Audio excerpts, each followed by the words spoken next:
We have an oath song. Here you go.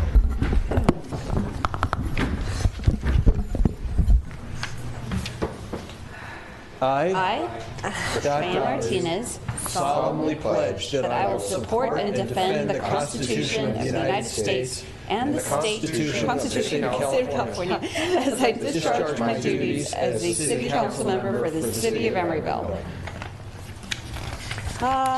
This land is your land, this land is my land, from California to the New York Island, from the Redwood Forest to the Gulf Stream waters. This land was made for you and me. You have to agree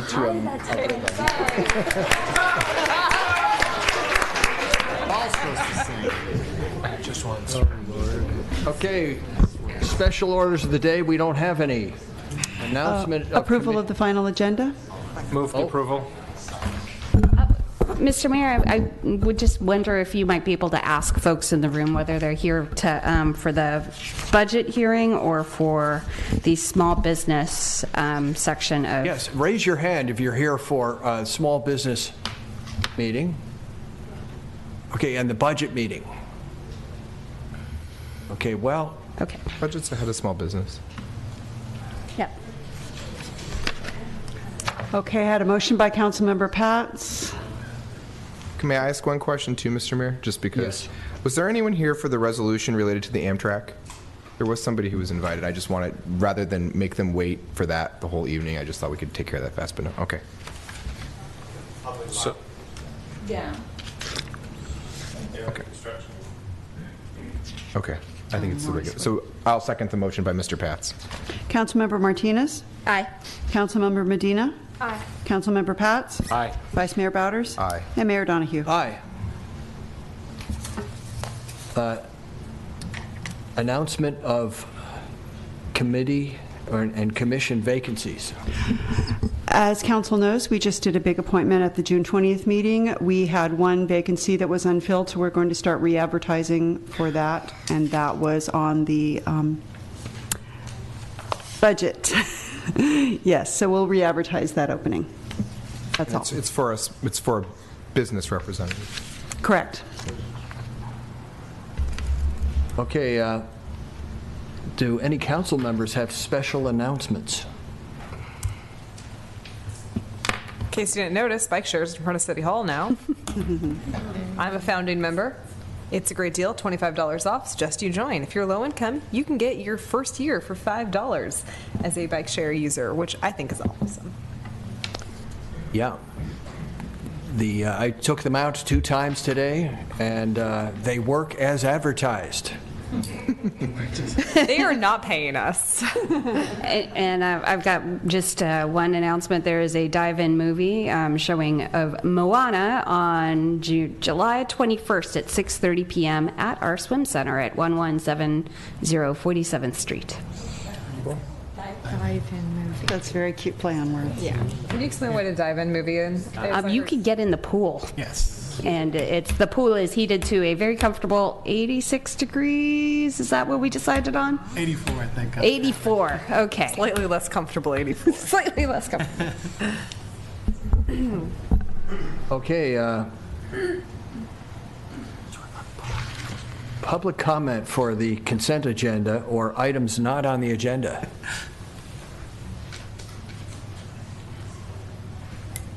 Okay, seeing none. City manager's report. No report this evening, Mr. Mayor. Ex parte communications. Not anything on this agenda. Nope. No one? All right. Does someone want to move the consent? I have 2 quick things. We need to pull item 10.2 because I need to abstain. And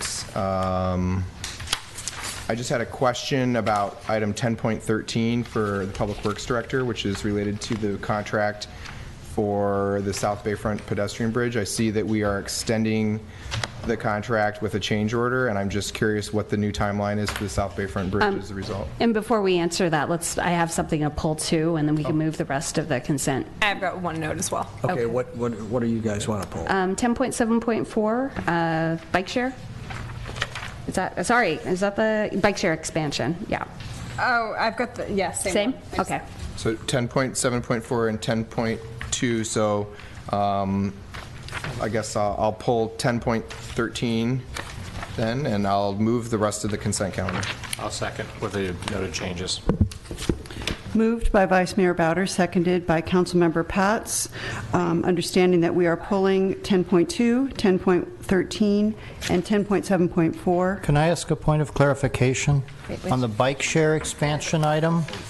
Where's the funding? This one is 475, and that's where they go. I think they're discussing it. Yeah, it's 475 where the stations go, right? Sorry, it's 10.11. No, 10.11 is the one I think. 10.11. Is the one we want to That's pull. what we both wanted. That's the one you both want pulled, Okay. not Yes. 10.7.4. Yeah, correct. Thanks. Right, Amend my okay. We motion. want the money. Yes, right. Take the money.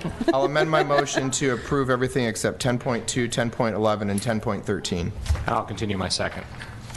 Councilmember Martinez? Aye. Councilmember Medina? Aye. Councilmember Pats? Aye. Vice Mayor Bowders? Aye. And Mayor Donahue. Aye. So the only reason I pulled 10.2 is because I need to abstain because it was the special meeting we had where I was not here until you approved telephonic conference. And it wasn't televised, so I couldn't watch it. I'll move approval of 10.2. Second. Okay. Gotcha. Councilmember Martinez? Aye. Councilmember Medina? Aye. Councilmember Pats? Aye. Vice Mayor Bowders? Abstain. And Mayor Donahue. Aye. Thank you. Okay, 10.11. So 10.11 is Navarre in the room? Thank you. There she is. So my question, if you're able to refer to the staff report, was for the bike station closest to Black Bear Diner. So it appears to be on like a grassy knoll. And I was wondering what the landscape maintenance looks like for that area, if that's indeed where we're placing the station. So yes, and they're working with Public Works on making sure that the irrigation is adjusted for that, and it would be on a slightly, maybe not raised platform, but a platform of wood to protect the landscaping there, and they're discussing that with Public Works. So it hasn't been specifically designed yet, but that's in process right now. Okay, have they placed any of their pods on grass? Yes, on other places they have, yes. And so the typical way of addressing that is by creating some sort of platform so it doesn't disturb the landscaping. And then we're specifically also looking at the tree roots there. That's partly why there should be a platform there and not a direct application on the lawn. And then part of that is also to make sure that the landscaping is returned to the condition, to the correct landscaping condition. So there would be like a deck underneath the pod? Is that? I'm not sure on the specific design, but yeah, there's a proposed kind of like a wood platform is how it's described. Okay. And I also wanted to take this opportunity to thank you for your hard work on, you're on most Bike welcome. Share, and thank our other staff members, Amber Evans and Nancy Humphrey, especially for not only advocating for Bike Share in our small city, because our voice doesn't always get heard, but for working to make sure that we were included in the rollout, which I think is a big deal. We're really we're putting our money where our mouths are in this instance, or motivates money. You're most welcome, and also Ryan O'Connell in Public Works is working with Motivate on issues such as this one that you're bringing up to make sure that things are installed correctly. So Great, we big thanks appreciate to him Ryan as well. Yeah. Stay here for a second. So I wanted to flag that at our transportation meeting, it had been brought up that we could potentially change. It had been a request from some community members and from Wareham to change 2 of the stations that were closest to Amtrak. And what we had decided was to recommend approval pending trying to find alternate locations. And my latest communication that happened like an hour before this meeting was from Emily Stapleton of Motivate, saying that they were amenable to moving the one station that had been requested by the business owner, and Nancy had found a couple alternate sites. So I think we should approve this, but with a note that we might approve the alternate site as soon as Motivate approves it as well for that one location that had been requested by a business owner. Okay. Which, that's the one that's located at the corner of 59th and Horton Street? Is that We the one that have we some- did find an alternate for? We have some graphics that illustrate the alternate site, if you want to see them. Yes, please. Yeah, Yes, would that that'd be be great. useful? Okay. I did not include the graphic for the proposed site, but I can indicate that to you. Great, thanks. Sure, of course. So what's going on here is that it was requested the Transportation Committee, as Councilmember Medina said, to look at alternative locations. Everyone agrees that something has to go by Amtrak. That's a critical location. The question is where. So I lost my train of thought on that, but it can't be that long of a train, so hopefully we'll come back to that. So let's see, the next slide. So where my cursor is, where these two parked cars are, basically, is where the proposed station location is.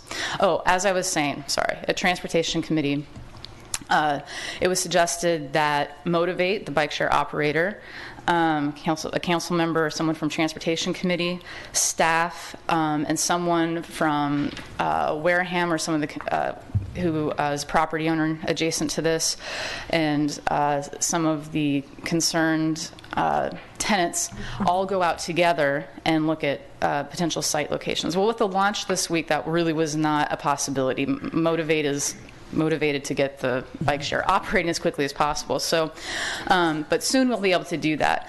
In the meantime, staff has gone out and looked around the area for some potential locations and what could work or not work. And these two slides I have are locations that staff felt was feasible. And I do have other locations that I can show if you like that we also looked at that staff determined were not feasible for several reasons. But so what's proposed is right here on the street at 59th. And the concern is taking these off-street parking spaces out of operation for the bike share. So Actually in front of a chiropractic office, I think was the concern brought up. Correct. That was the specific concern raised by a chiropractor who's located nearby.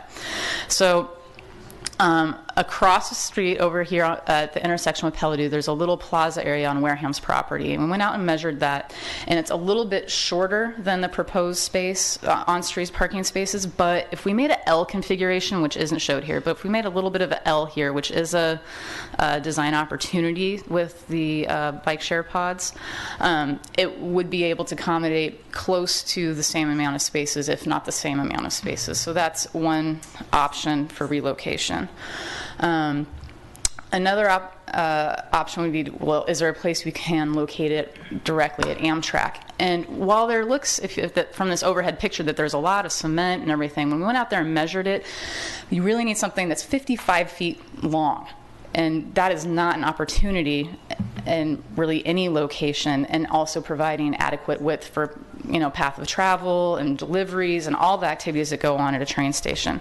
The one site that staff felt might be appropriate is right here, and that's also about 50 feet, but if we could angle it, we could probably get in all of the stations. There's some concerns here. Perhaps it's a little bit awkward for pedestrians. We need to make sure that there aren't any ADA conflicts, because there's a slope right here at the corner, so pedestrians would have to walk around this and back. So as long as that's not an issue, this site might be feasible also. And it's also highly visible. So those were the two sites that staff felt might be appropriate locations for right now. Long term, there we go. Long term, once the transit center is completed, staff also looked at potential locations when all that construction is done. There's supposed to be a new plaza, and where could we fit a station then? Where the new development is, there's not a good location at all, but this area where there's currently drop-off parking might be a place, once the buses are relocated next door to the transit center, it'd be a very visible location for bike share. So long-term, we haven't looked into this with Amtrak and with bus feasibility and what's going to happen there long-term, but that might be an option once the transit center is completed. Yeah, thank you for, I know this is a really tight turnaround time, and we're all kind of under the gun of You're most welcome. Get these launched right now. So I really appreciate that, and I think we should move approval of this, but with the note that we encourage Motivate to work with city staff and the small business community and try to find an interim location that's amenable to all parties. I second that. Great. Moved by Councilmember Medina, seconded by Mayor Donahue. Councilmember Martinez? Aye. Councilmember Medina? Aye. Councilmember Pats? Aye. Vice Mayor Bowders? Aye. And Mayor Donahue. Aye. Okay, 10.13. So 10.13, Mike, we're extending a contract with Biggs Cardoza related to the design of the South Bayfront pedestrian bridge, and I just wanted to get clarity so we don't have that timeline drag on too long, because I think residents are ready for that bridge. So I just want to see what's going on with that. The short answer is no, it won't change the schedule. We want to keep them under contract so we can review the design that had been done and finish it. But since you asked the question, it's a good opportunity here to introduce Todd Teachout. And he's here as our interim city engineer and also serving as the project manager for that project. And that was all in an effort to make sure we could keep the project on schedule moving forward. So if you'd want any further details on the schedule, I'm sure Todd will be happy to answer them. I'll have him do it instead. Thank you, Andrew. Todd, welcome. Thank you. Just a couple questions then. So I hear that we're keeping him on contract to keep us on schedule. So what is the schedule? When can we expect to see a contract in place and have everything set with the railroad to start? If you take no action tonight, the design consultant's done. We would have to, the project would be We're going to take. stopped. Don't worry about that, Todd. That's not my. To make that point clear. No. There's no concern about that. I want to make sure it goes. Yeah, the fast. action before you extends the contract out to December 31st, which I think gives about a month past the time we want to get out to bid. And if we're shooting for a bid date of mid-November to December, and that will allow us to work within the constraints. Also on the consent was a grant from the Alameda County, and we just recently recorded an easement, construction easement from Grifols that demands that we be out of their space 12 months after we provide notification. We've got some time. We have to provide notification to them by December 31st. So the worst case scenario is we need to be out of their space by December 31st, 2018. And at the moment we're shooting for, if getting underway in early 2018 and finishing up in mid 2019. Great. That was exactly what I wanted to know. Thank you so much. You're welcome. I'd move approval. Second. Moved by Vice Mayor Bowders, seconded by Councilmember Martinez. Councilmember Martinez? Aye. Councilmember Medina? Aye. Councilmember Pats? Aye. Vice Mayor Bowders? Aye. And Mayor Donahue. Aye. Okay, so now we've passed all of the consent items, and we have a public hearing.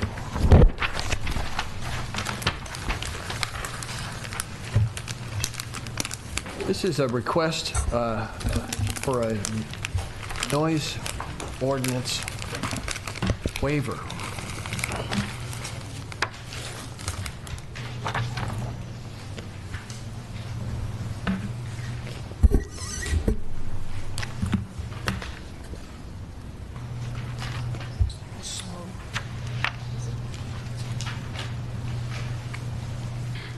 Good evening, Mayor Donahue, council members, Miru Desai, Senior Planner with the Planning Division. This is a request for a noise waiver to do construction on Saturdays for the marketplace streetscape work. As you know, we have our standard construction hours, Monday to Friday, 7 a.m. to 6 p.m., and any deviation from that requires approval by the council. City Center Realty is requesting Saturday work on the marketplace streetscape project on all Saturdays between July 15th, starting this Saturday, to October 28th. And the timings that they request are 9 a.m. To 6 p.m. And this is generally in the location of 5959 Shelmont Road. And just as a sort of what is happening in this area right now, this is the marketplace build-out. So what if you go to site today, what you'll see is construction of what's parcel C. This is where the new grocery store will go, which will include parking, and as well as there will be a wraparound of housing as well later on. You also see under construction is parcel D. Just for information, it's a residential building. we are also starting to see work on the relocation of Shellmount Street. So those are the three things that are happening at this point.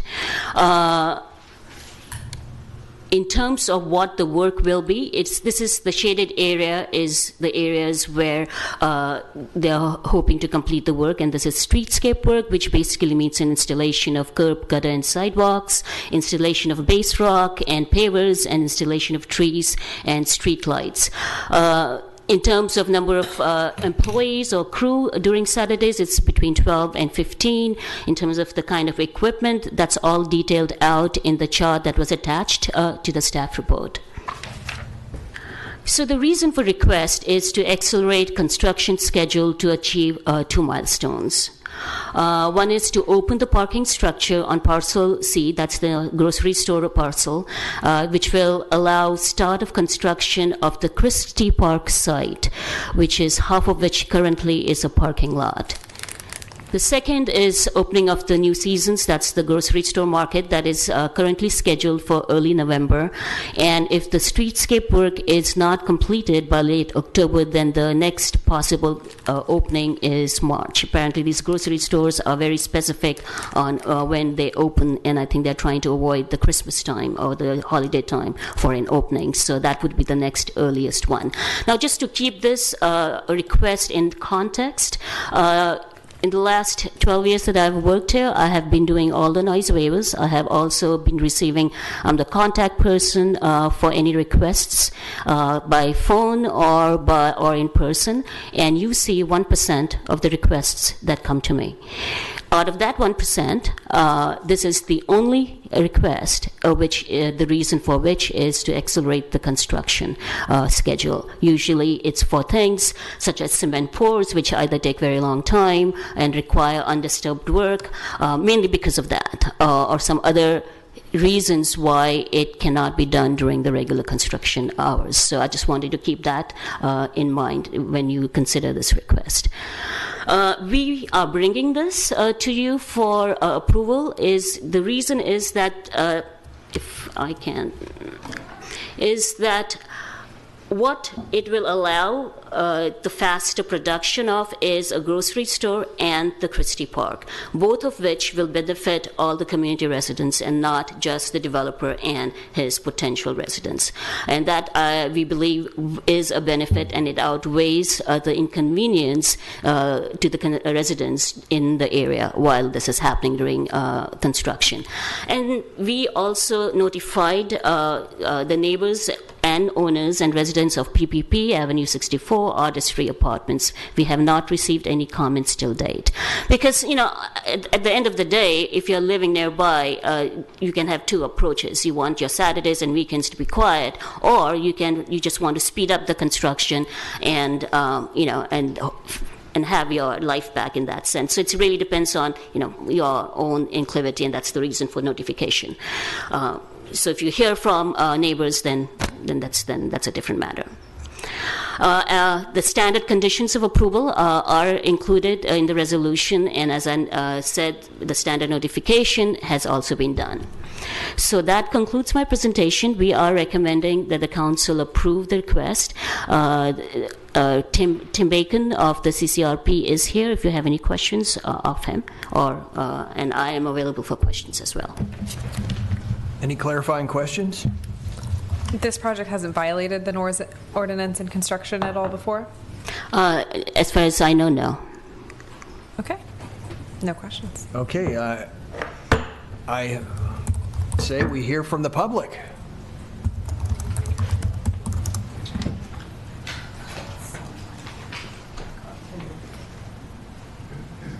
It's a mess over there. I think the best solution here is just rip the Band-Aid off. I can't imagine having to wait for that grocery store for another 6 months. I mean, it's also impeding bike traffic as well. So, some people are going to be annoyed by this. I would say the closest development might not even be within earshot.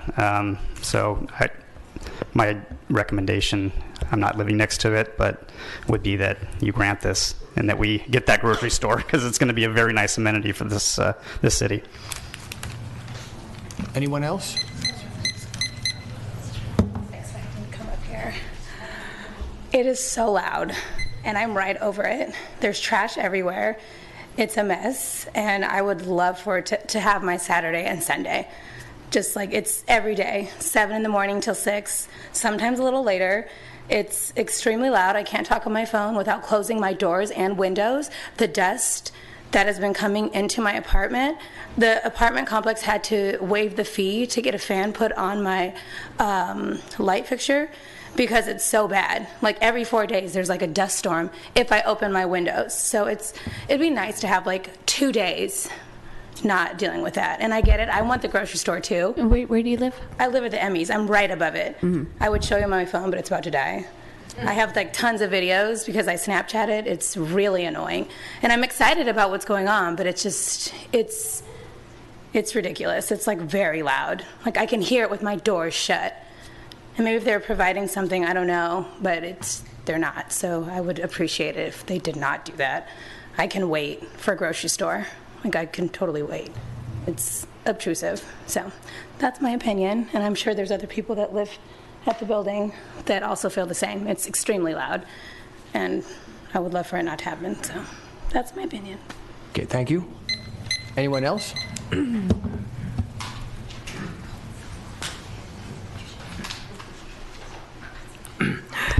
Good evening, ladies and gentlemen. My name is André Carpio, and I live in that area for a long time. And so it was a relief for me to have built between the railroad station and the train. And so to me there is nothing that beat the noise of the train, which is all the time. I don't know how many trains we have, but you know, and there is also fume because the line is not electrified, and there is also dust. And also we also have lots of other things that goes wrong with the railroad. But the noise, to say that we get used to, it's a dream, and that's not true.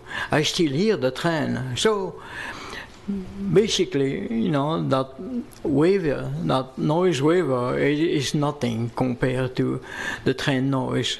I will let it go. Thank you. Okay, please come forward.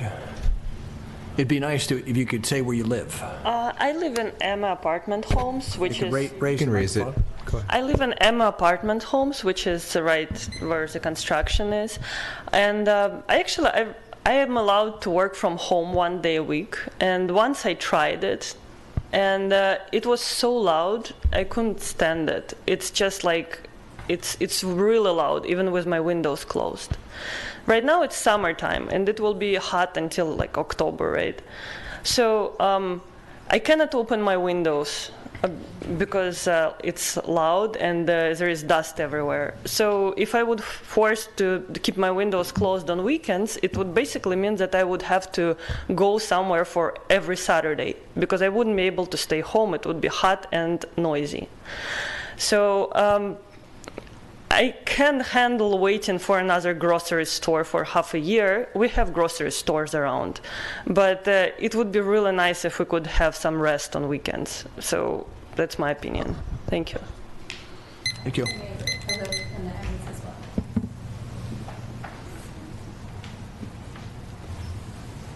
Just want to thank City Council for listening to public comment.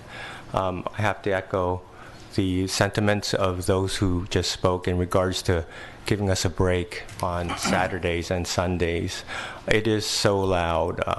The incessant beeping of, you know, forklifts in reverse, bulldozers in reverse, just so much dumping, so much equipment going on. It's just, you know, I respectfully ask you to consider not to approve Saturday. I do appreciate the work that the construction crew is doing to try to improve the community, but this may not be the best time to do it on Saturdays during the summertime.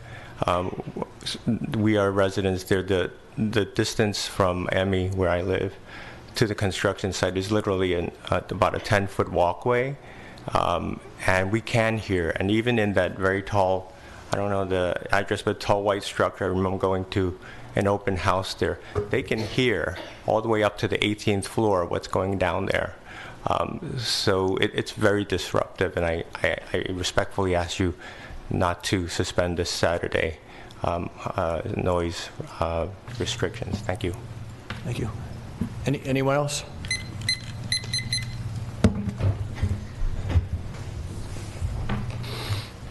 Good evening. My name is Chris Mertens, and I live in the Emma Apartments. Our apartment faces directly on top of the parking lot that they've been working on.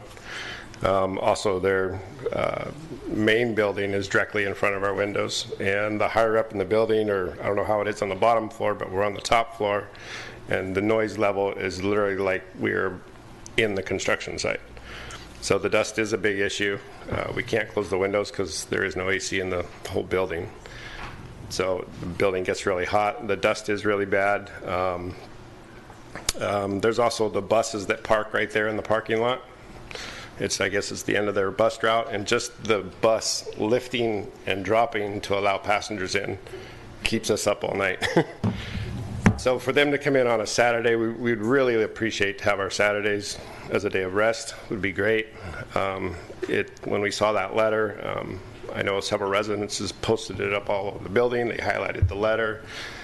Everybody's pretty freaked out about it, but it is pretty obtrusive. So if there's anything that can be done, we would really like to have our Saturdays as noise-free.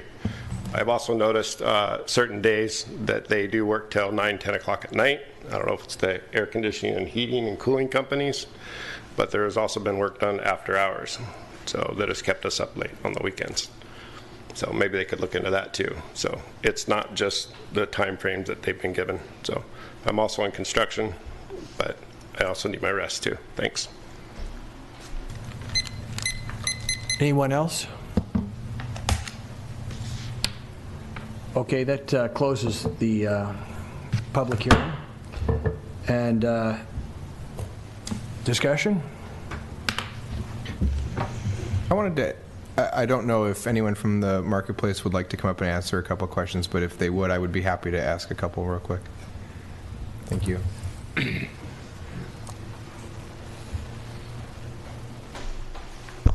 Good evening. Hi. Thanks for being here. Thank you. So I had a few questions because a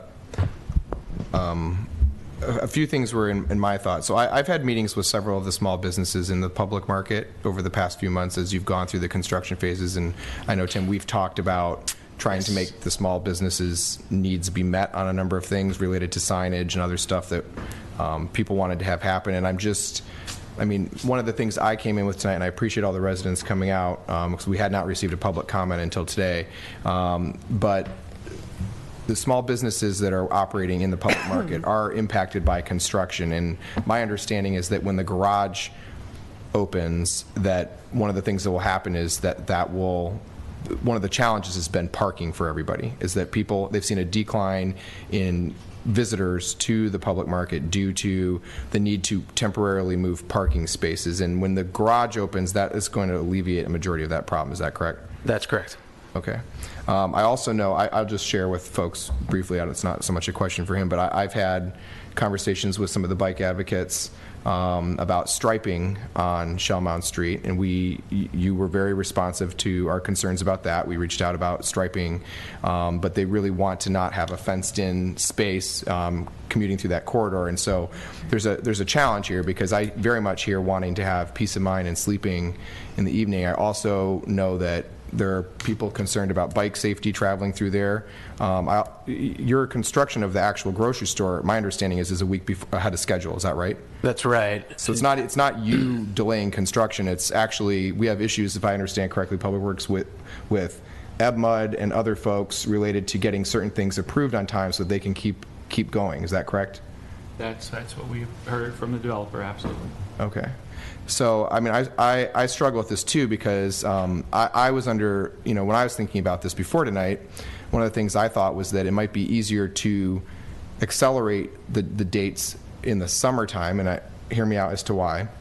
Simply because I thought more people with children who would live in these buildings would be on vacations, families would be away on weekends, and if we could move it up in the summertime, then we would not have kids on their weekends in the fall from September on, maybe having noise on Saturday mornings when kids need sleep. I mean, the noise is going to happen one way or the other, and the question we're being asked is whether to shorten the overall timeline versus extend the overall timeline.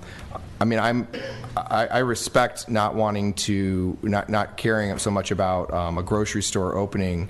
What is the grocery store impact to the viability of the public market? Well, the viability of the public market, I don't think would be impacted by the opening of the grocery store. I think what we see is the sooner that we can open the grocery store, the sooner the benefit to the city and to the residents of the city is realized. We've been working to finalize this portion of the project for several years now, hand in hand with the City Council and the Planning Commission. And we're eager to wrap it up, as I know everyone in the surrounding areas is. As you mentioned, Vice Mayor, the issue is not so much the construction of the grocery store itself, but it's the requirement that the street work around the store be finished at the time the grocery store opens. Obviously, they want to make sure the Shell Mound is realigned and 63rd Street is done and 62nd Street and these new streets that we're building in and around the public market project. So that's, unfortunately, also the noisiest work that exists. It's installation of utilities. It's excavation for flow-through planters to treat stormwater. It's eventually regrading the roads. So that's admittedly a noisy part of the process. The reason that we requested the duration of the time that we did was for a couple of factors. One is that one day of work that we may do on a Saturday essentially equates to one day of time on the back end of the schedule that would be flipped. Now, for the residents, and I will say, I am sympathetic to all of your concerns. I hear from my tenants constantly, and we try to do everything that we can to help them, and I'd love to provide any of you with my business card so that I can hopefully answer some of your questions more directly as we proceed, regardless of whether or not this is approved tonight or not. So we're sympathetic to that, believe me. In addition, the way that the noise ordinance waiver works is there's a lag time between when an application can be made and when it may be approved and effectuated. I believe we approved or applied for this at the end of May, and here we are in the beginning of July talking about it. It's essentially, I don't know if we'll need the time in, this is my way of saying, I don't know if we'll need the time in September or October, but it's kind of like I need to ask for it now if I'm going to ask for it at all. So I know that when we look at a calendar of, oh my God, it's 12 weekends in a row, that can be daunting. I'd love to not use all of them. I'd love to use a few of them. If there was a way that perhaps on some sort of as-needed basis or on a limiting the waiver in some way, I think we would probably be open to that. I think that we hear and respect the residents' concerns. Ultimately, we're doing this for the city and for this community. I believe that the people in the Emmy project and in the buildings nearby will be the ones that will ultimately benefit the most from Christie Park and from the new store. And I will mention, I know Miru brought this up, but the ability to start on Christie Park is really conditioned upon our opening of the roads and of the opening of the Parcel C, what we call Parcel C, the New Seasons Garage. We want to ensure that we've got enough parking available in this new garage before we start demolishing the parking lot that's next to the Emmy building to build the new park. Our hope is to start work on that park. We're close to getting our permit for that. Our hope is to start work on the park in September, October of this year, and that would probably take 6 to 7 months. So we'd like to obviously get the park open as soon as possible as well. Mr. Mayor, I have a couple of questions. Sure. So we have a chart here that shows what crew would be anticipated on site on the Saturday work request. So it's a range from 9 to 15. How many crew are there normally? I think right now we have about 50 to 75 guys working there every day. Okay. And then this work, the type of equipment that you'd be using, I'm seeing excavators, I'm seeing backhoes, I'm seeing jackhammers. These are loud pieces Noisy. of equipment. Yes, they are. Is this equipment that is used every day, or is this specific? Is the weekend work different from what's happening on weekdays? No, not necessarily. It's really just an opportunity to pick up another day of work. It's common in construction to look to the weekends when you're trying to make up time or to get ahead of schedule. One thing that I was thinking as we've been talking is, to the extent we can work with our contractor to try and limit some of the other things that you'll see on that chart, grading for roads, things like that, things that aren't using excavators and jackhammers, while not devoid of noise, may not be as noisy. While that's not a conversation I've had to date, and hearing the comment tonight, that's definitely something that I would be willing to... That's a conversation I would like to start with you, is that if there need be Saturday work, would you please consider the quietest work to be scheduled for those days? Of course. The same conversation happened when ECCL was being built. I just want to give my colleagues some context on this. We had a blanket noise waiver come forward from the construction company without necessarily, it was, because of time constraints, we were seeing many, many days that were being asked for without necessarily need for that, and it got kicked back. We said, please come back when you know exactly what you need. We also limited the amounts of time that we allowed construction to happen, and we put a lot of other limits on the noise that was happening at that facility. And we worked with the community to a point where at the end of the process they said, fine, do X amount of Saturdays, let's get this done. But the end game for that project was a city facility, a school that needed to start on time. It was something that everyone benefited from, and we were already behind when we were asking for these noise waivers. Here we've got a project where we're running on schedule, and this is something that I thought about while we were hearing from the public. We hadn't had any public comments until tonight, and that actually makes a great impact, I think, same as with the ECCL project. Now we understand how people who are in the closest building actually perceive the construction, and I think it's really helpful to understand how it affects them. Noise is something that affects people's mental health, it affects their physical health, and without peace and quiet, it's hard for people to operate in their lives, period. So, thank you so much for answering my questions. Of course. But in its current state, I'm not prepared to support this waiver. I'd just like to say that jackhammers and saws are, just so intense. And if you're working hard Monday through Friday, it's so discouraging in life to have construction like that. And I just think the livability of our city is important going forward. We're going to have more construction in our city. We are a city that wants to be a city. And I think to do that, we have to have a minimum livability, and I think a weekend is a part of livability. And so I just can't see approving it the way it is, to have this Saturday work, even though I can see the benefits. It's just, we have to have a minimum standard of sanity for our residents, and I just think that's just too much. I agree. I have a whole system of maximizing airflow through my house that involves opening a front window and a side window and to push cold air through. And I can't imagine in the middle of summer having to close all of those windows or else be suffocated, especially if there were children. What if somebody has asthma? I think these are all pretty significant concerns. Of course, we want to have this done because it is a total mess. It is a pain to bike through. I've done it. But I mean, we're talking about a few weeks on the back end versus really just tanking someone's entire summer and having them for 2.5 months not being able to sleep in on a Saturday. That's too cruel for me. Thank you. Could I ask a couple of questions? Yeah.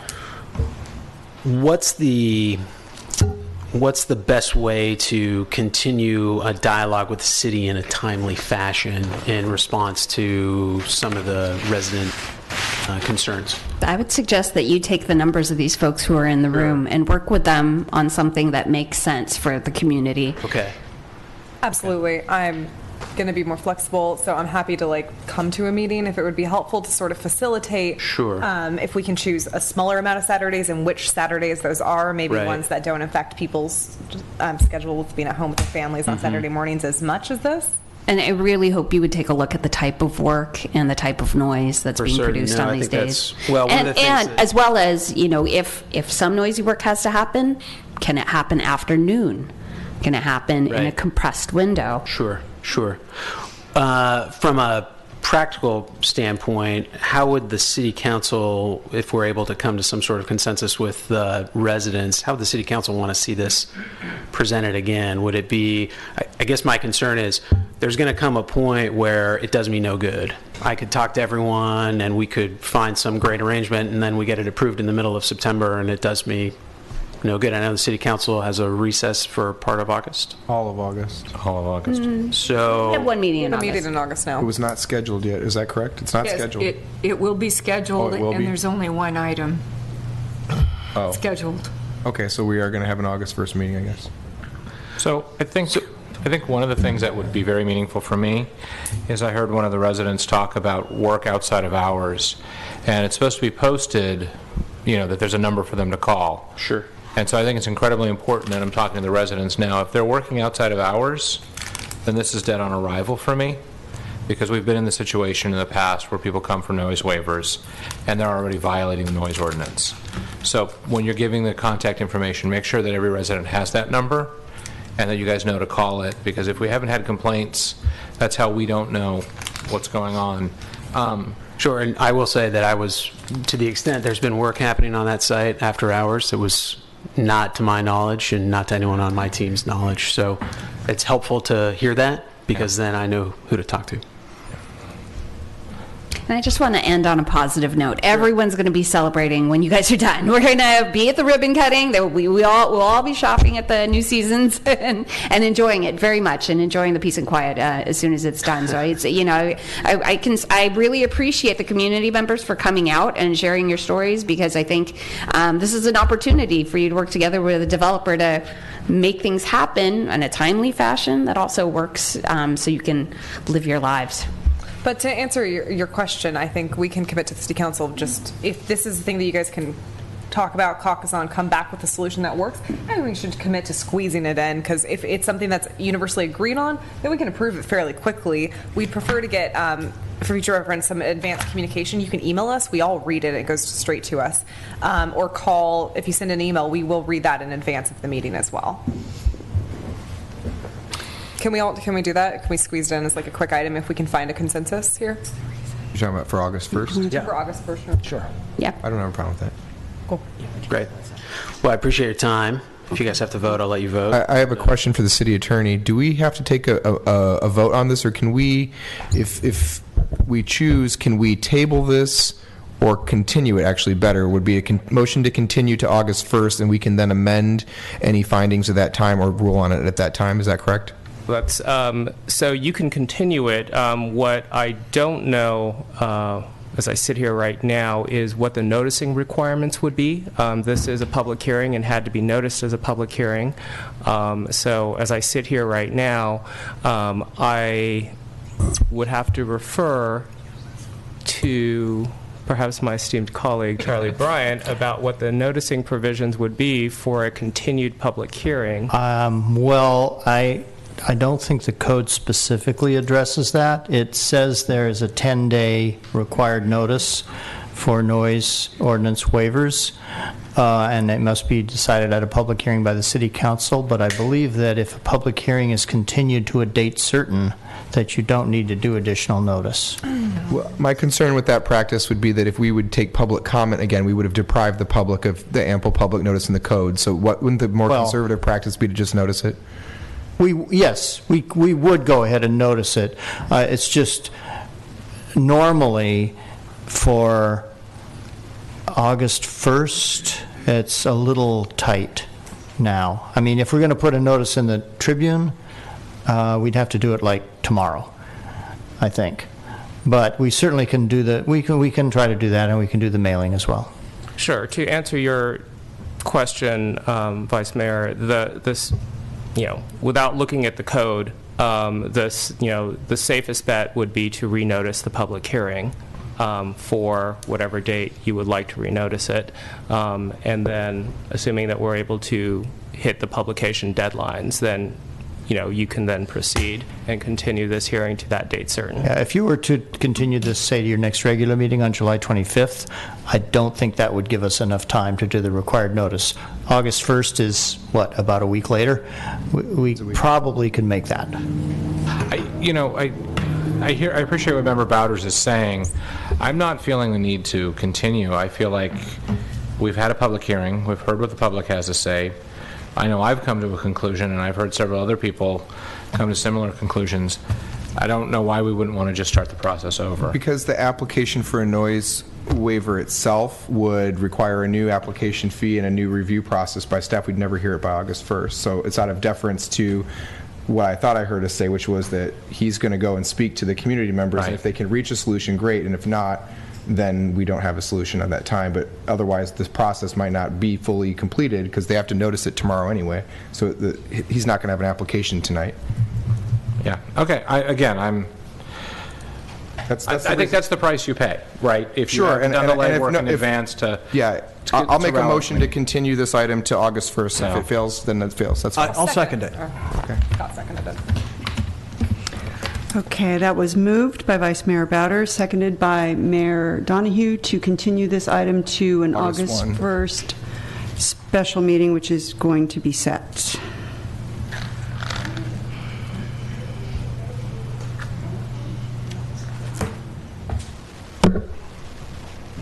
Okay, Councilmember Martinez. Aye. Councilmember Medina. Aye. Councilmember Pats. No. Vice Mayor Donahue. Excuse me, Vice Mayor Bowders. Aye. And Mayor Donahue. Aye. Thank you. Thank you. Okay, that ends our public hearing. We go on to action items. 12.1, budget planning discussion.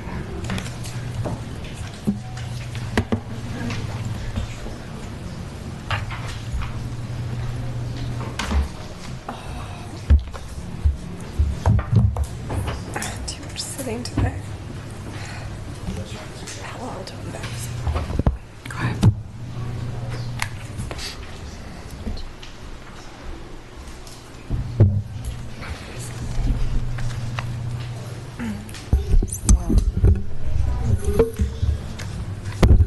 Mr. Mayor, members of the council, tonight we're going to provide an update for our budget preparation process.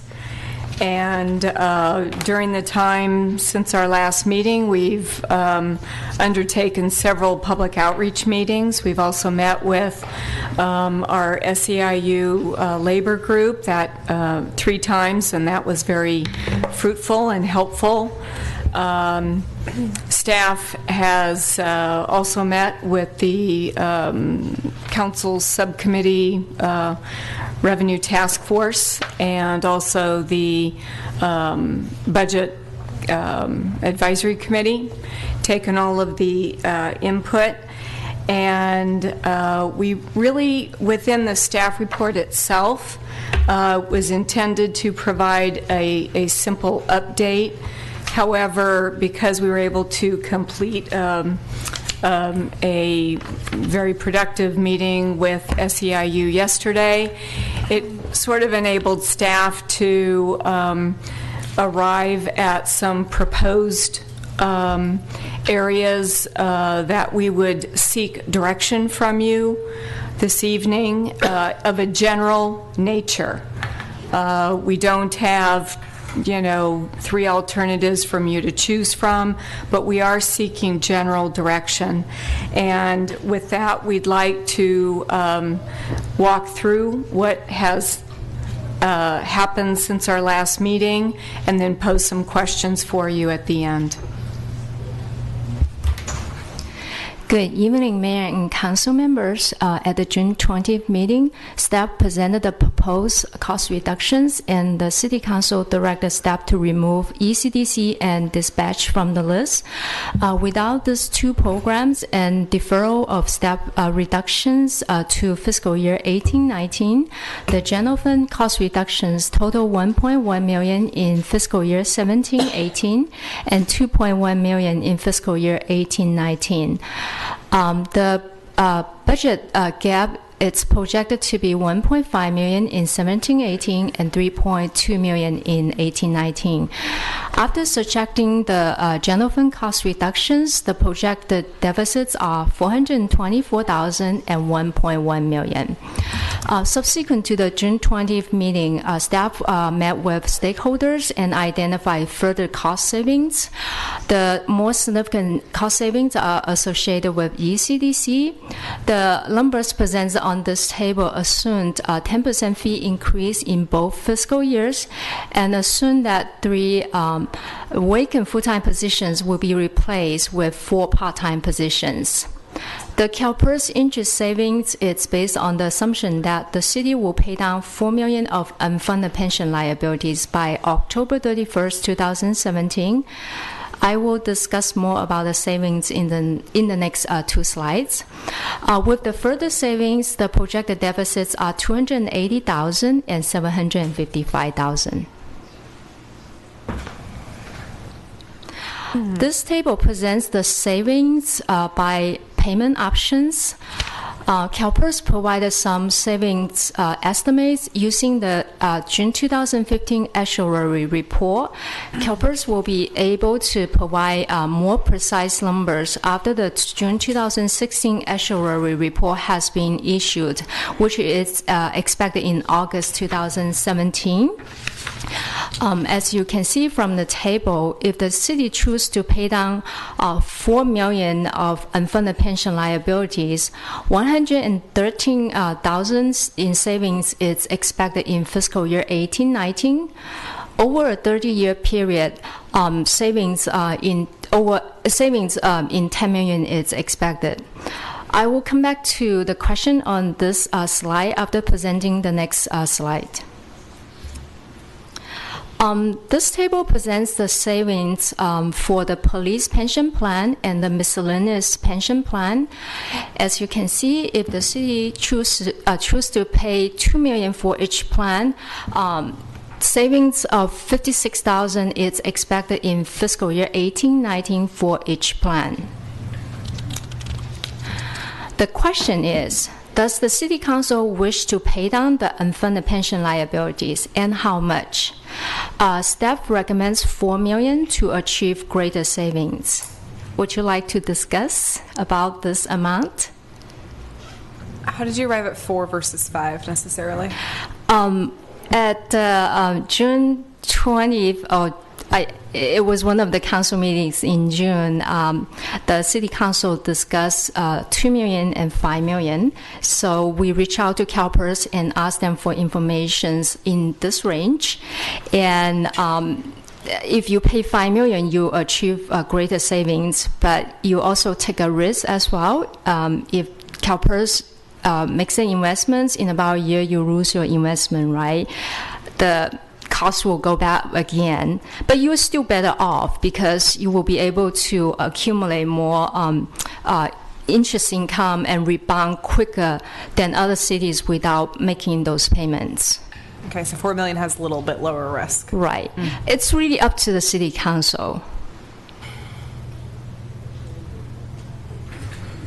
I guess we have the money to do it. Yes. And so the question is, by paying that out, how much risk do we sustain? What are the kinds of risks? I guess if we have a major earthquake, that means we have that much less money to work with. Is that the kind of risk you're imagining?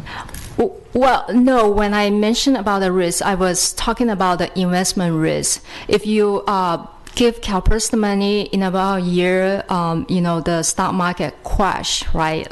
Like 2000, what happened in 2008 or 2009, then we lose value in our investment. and the expected savings will be reduced. It will be less than 10 million, and CalPERS will come back to us and ask us to contribute more towards the unfunded pension liabilities. That's the risk I was talking about. Okay, now I understand.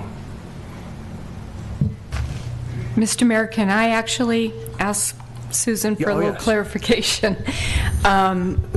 Would there be a significant difference between our money residing with CalPERS in terms of risk versus our money being held with the city in terms of how the money typically would be invested and the risk involved? If we keep the money in our bank account and the investment return is very low, at the most it's about 2% at this point. Of course, we can consider investing in a Section 115 pension trust as recommended by our actuary in June, and we're thinking about that as well. That's why we don't recommend paying $13 million to CalPERS. That's our pension reserve. If we invest with the money with the in a pension trust, we expect to earn more interest income, and if I remember correctly, it's about 5%. The return will be higher, but the recommendation from the actuary was that over time, CalPERS will earn more returns than other trusts. That was her recommendation. And our current reserve is 13 million? Yes. So it still leaves a large portion, even if you went with the 5 million. And certainly if the desire was not to take the vote tonight, we could bring it back forward with our final recommendations as a package in terms of our budget strategies. Okay, now, if you're polling us right now, don't I have to take public comment before we start to give you answers? I think we should, Mr. Mayor. I think so. Perhaps we could complete the presentation and we could table the questions and then hear from the public and then answer the question. Yeah, sure. I think that's best. Okay. Next, we will seek direction from the City Council regarding strategies to balance the budget. So, as I indicated earlier, we're looking for some basic direction.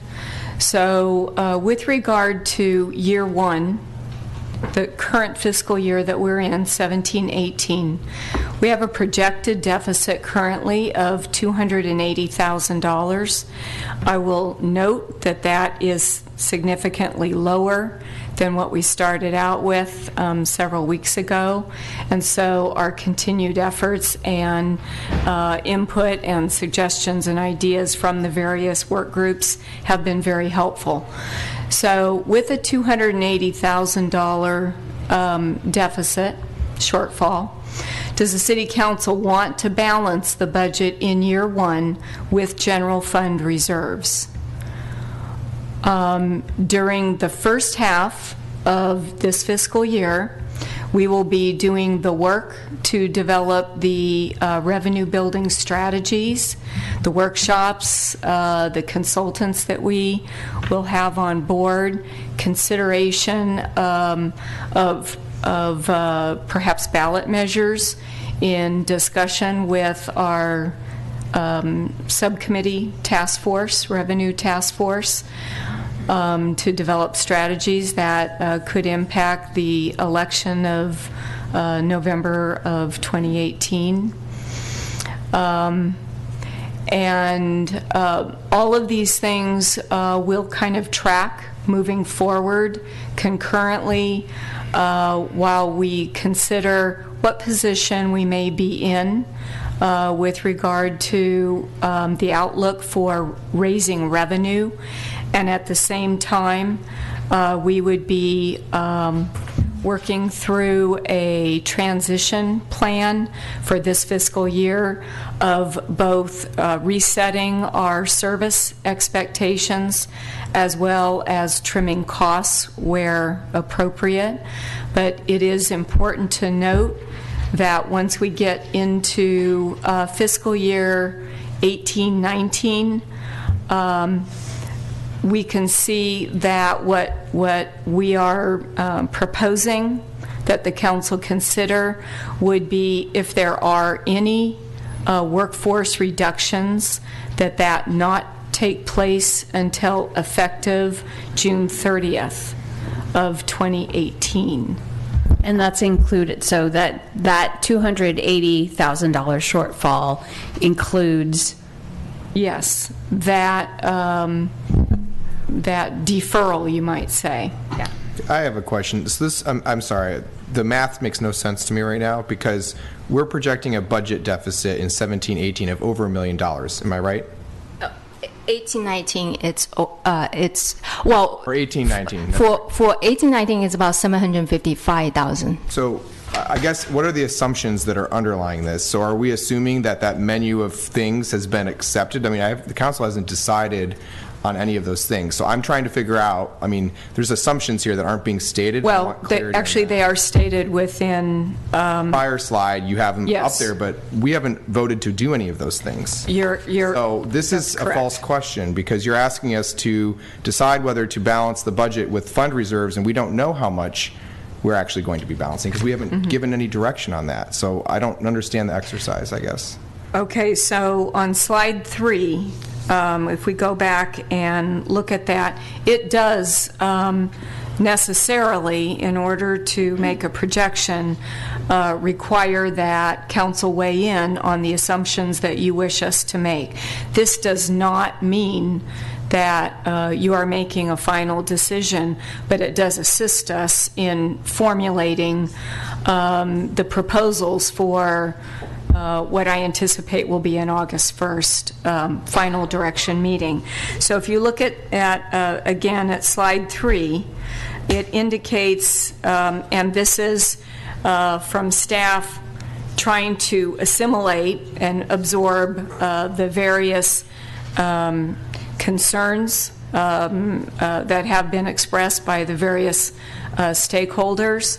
So this assumes that from the June 20th menu of items, that all of the reductions from that menu of items are accepted with the exception of ECDC and police dispatch. And it further assumes that any staff reductions as presented, again, would be deferred for reduction until effective date June 30th, 18-19. The council generally gave us, and I realize there was no formal vote, we're going by what we gleaned as a consensus from the June 20th meeting. And if that is not an appropriate measure, then we definitely need to take a step back and discuss some of the assumptions that council does wish us to assume. And what we would do then is on August 20th, we would probably bring back a couple of scenarios. I would just... You mean August 1st? I'm sorry, August 1st. I would just propose to my colleagues that this isn't the right way to do this, that we need to identify what changes we're making to the budget in terms of reductions, whether that's any of those things on those menus or otherwise, before we decide how we would fill any gaps. It just doesn't seem right to commit to the cart when we haven't decided which horse we're using. Like, it just feels a little off, and so I guess I'm not really following the process. Okay, well, I suggest that if we let her, is that the end of the presentation, or did you have more? Pretty much, yeah. Okay, so we could There's start. also a discussion, Mr. Mayor, of number 1, and this is kind of apropos to what you were referring to. One question that staff has is from slide 7, does the city council have additional budget balancing strategies that it wishes to propose? That would be aside from certainly the opportunity that you would have to revisit the menu that we presented on June 20th. We can do that. But we also want to make sure that there's nothing that we have missed or any other significant adjustment that we perhaps are moving forward thinking that council has a general consensus agreement, and maybe you don't. So Okay, well, clarification would be... I like seeing that, because I do have a suggestion. But that would be better after we go through some of the beginning assumptions like you were talking about. So if we go back to slide number 3. So I agree with you. I think that that's the right way to do it. Maybe we should take the public comment so then we can go through all those things. Okay, yes. So is that the presentation? Right. All right, great. Public comment.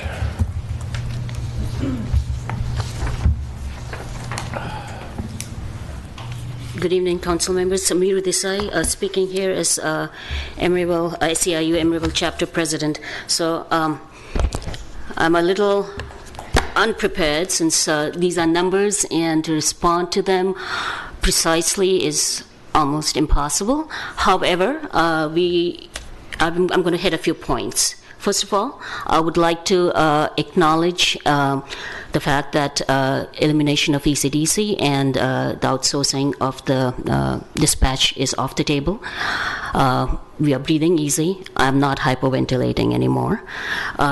However, looking at the presentation, mainly because the staff report, it was basically a summary of what happened in the last meeting, and since then, the key thing here is that it is assumed that all the other reductions, and there are several of them, both in SEIU and CAMP, will remain intact. That was not our ask, and it still isn't, and we feel that it is unnecessary, and it is detrimental to the key service provisions that these staff members provide. Why is it unnecessary? This was, again, in terms of SEIU proposals for finding the money, one of our key things was the use of boomerang funds to cover the whole. This has not been discussed today in this presentation. If I recall correctly, at the June 20th meeting, I believe Mayor Donahue did mention that in response, that what would using the boomerang funds, increasing the amount to from 25% to 50%, what would that look like? We don't know. That has not been included. And Amber Evans will talk more about the boomerang funds after me. In terms of ECDC, it does say it assumes 10% fee increase in both years. That was not our proposal. Our proposal was only for first year, and then that increase would continue. I mean, that after the 10% increase, it would continue. Sam Golden will be speaking after Amber to sort of talk about why increasing it in both years is an issue. This, again, was not considered by us or discussed in any of the meetings that we had with management. Finally, in terms of what remains on the chopping board, the proposed layoffs, that's the table that we were shown, minus the ECDC and dispatches, they are critical to cities' economic health and consequent revenue growth, as, for example, by elimination of the economic coordinator position. It is detrimental to the people's safety from crime, which is important to retaining business, and now this pertains to the crime analyst position. Our letter that we sent this morning, this afternoon, kind of outlines all the positions and what they actually do and how they cannot be replaced by other existing staff. So with that, we want to make sure that you hit each of those points, so I'm going to give you another minute to... I appreciate that. So So going back to in terms of why these layoffs are going to be detrimental to service provision, crime has to be checked. Her position, crime analyst position, cannot be done. I'm not going to go through the entire page, but that is pretty detailed, and it is kind of fascinating read if you had a chance to read what she does. And the lastly is police services technician. That's the traffic, the person who is responsible for enforcing, among other things, traffic control and parking policies, which are going to be coming. Again, it is seen as a way of increasing revenues. If you don't have staff for that, then how are you going to collect those revenues? So with that, I'm going to ask Amber Evans to speak regarding how to fill the hole, and which has not been touched. And then followed by Sam Golden. She'll talk about the 10% increase. And finally, Adrian will speak about her position one more time. Thank you.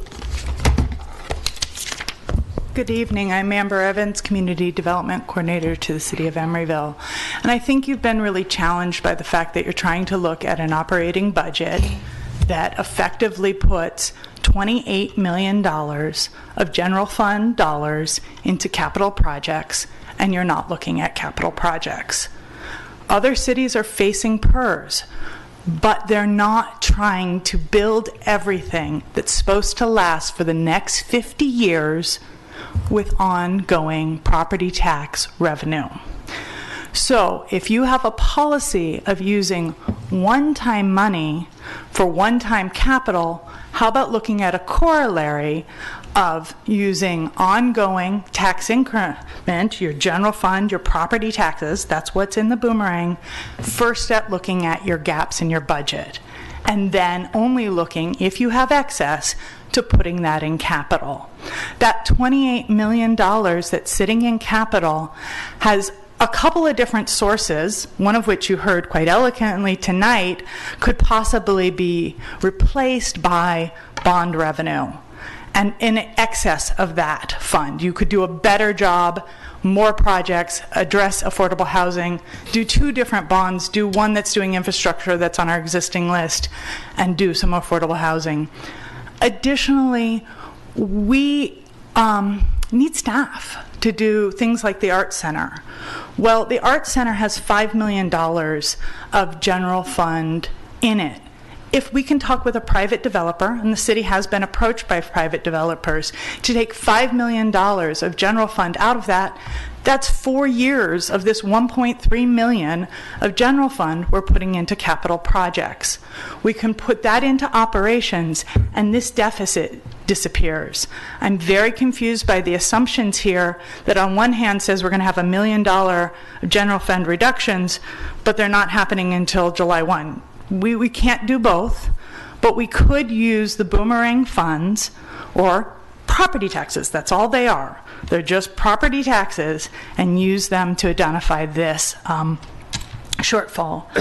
I think there's a variety of other considerations about capital projects, and I'm not here to say I have the answers about how such policy changes would affect capital projects, but I think you have staff you can talk to about that in Public Works and Economic Development, and start talking about what would this look like if we moved money around. I, of course, look to grant sources. That's limited, but there are some funds that are coming in, like SB1, Measure BB, that are targeted. They're focused on certain things, but if we can then move general fund out of those projects that we now can fund with SB1, can we put them into some other priorities? Thank you.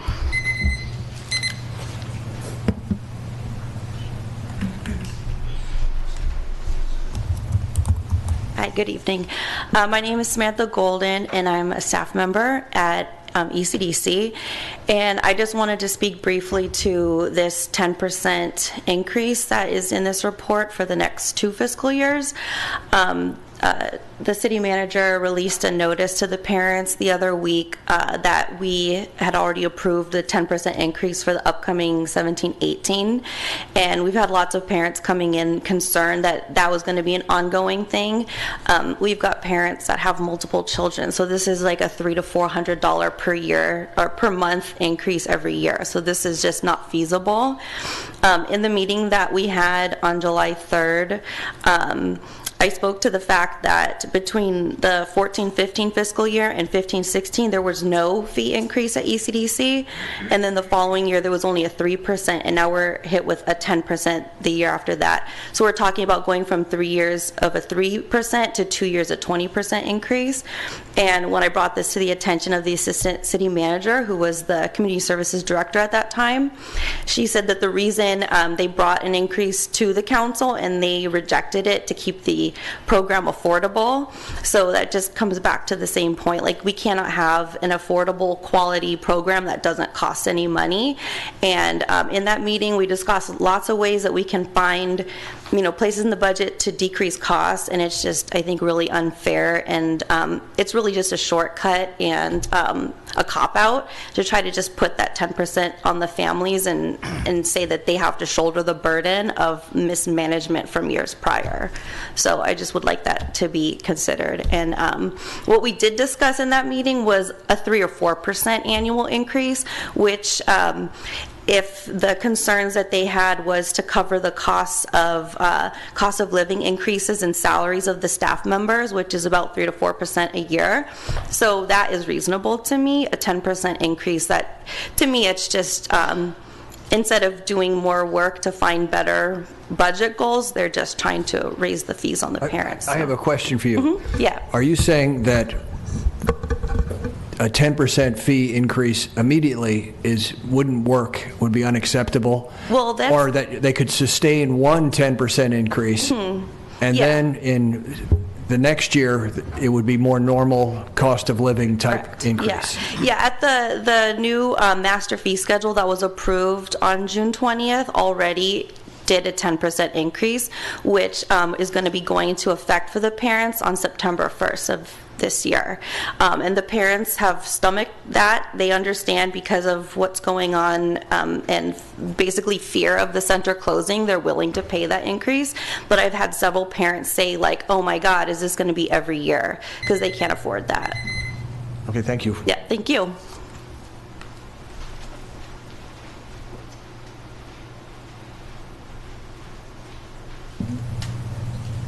Good evening, council members. My name is Adrienne Robinson. I'm the crime analyst for the police department. And I'm just here to talk about my position just a little bit. I just want to let you know that I'm in my 28th year of service here with the city. And I find my livelihood hanging in the balance, you know, of uncertainty, whether or not I'm going to be employed.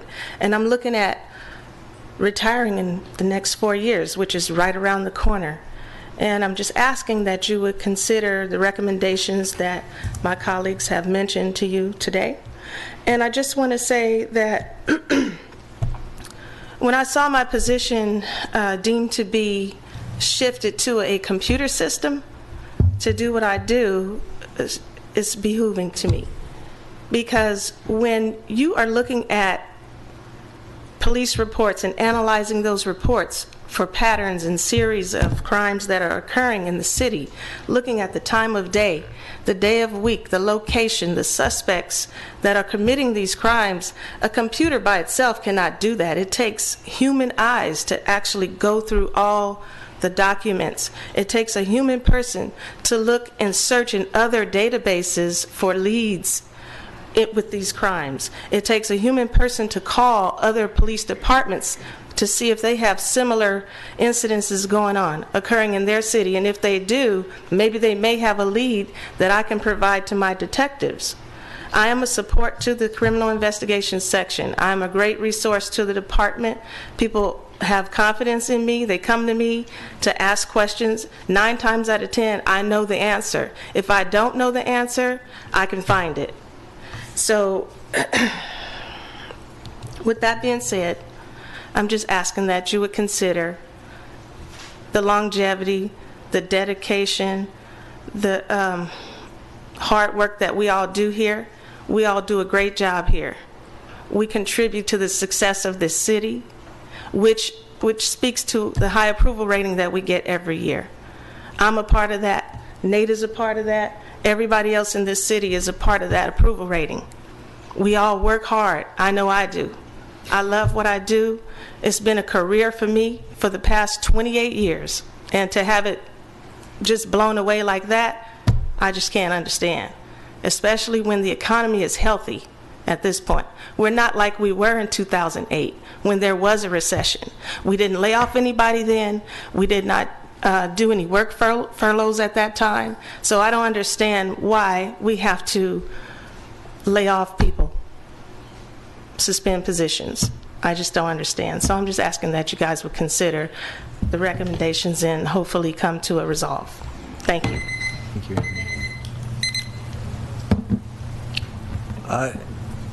More comments?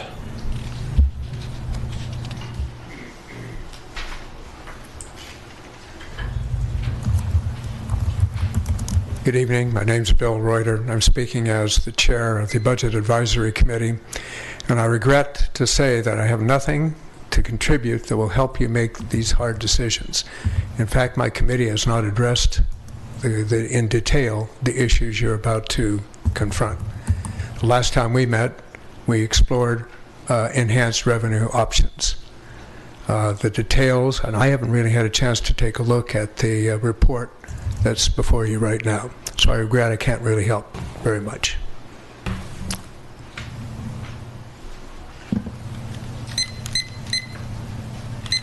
Hi, Rob Arias. I just wanted to give a plug to Adrienne Robinson. She's just been so helpful to me throughout the years. You know, the crime reports that I post every month, I mean, they're because of her. She's the one that alerts me and sends them to me, and I disseminate them to the community, and it's because of her that the community is aware of what's going on in the city in terms of crime. So she does a great job. She always gets back to me with very succinct responses, and I think she's doing a fantastic job. So whatever you can do to preserve her position, I would appreciate it. Also, I was lucky enough to be soon be enrolled in the ECCCL. And it's a big hit, you know? I mean, we were looking at another daycare that was considerably cheaper, honestly. But I want to be in the community. I want to meet parents in the community. Whatever you can do, I mean, the ECCL is for the middle class. It's for parents. If those are the two things that you want to keep in this city, and I hope you do, we don't want to be like San Francisco, you know, where they're just hemorrhaging cities because they have their priorities wrong. We need to do whatever we can to help ECCL. Thank you. ECDC. Nancy Cooley. I just want to speak also on behalf of Adrienne. She's been very helpful to Watergate. We have a very small amount of crime, but a certain amount of cars stolen, cars broken into, varying things, and she's provided us, you know, with monthly descriptions of everything that's happened, and it helps us to know, you know, what to do with our safety people, and I also think that, you know, to consider eliminating a position after 28 years, I think that that's really would be really sad. Thanks.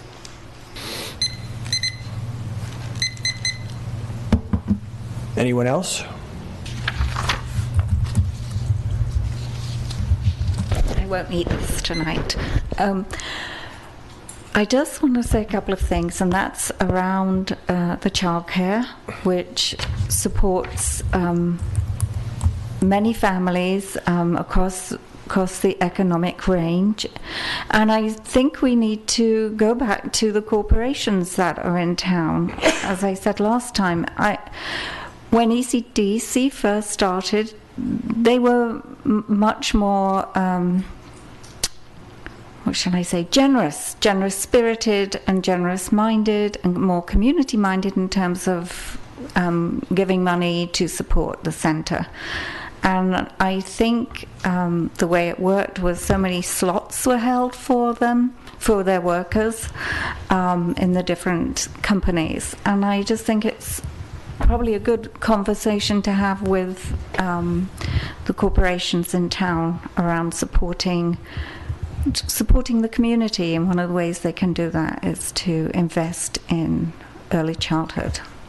All right, thanks.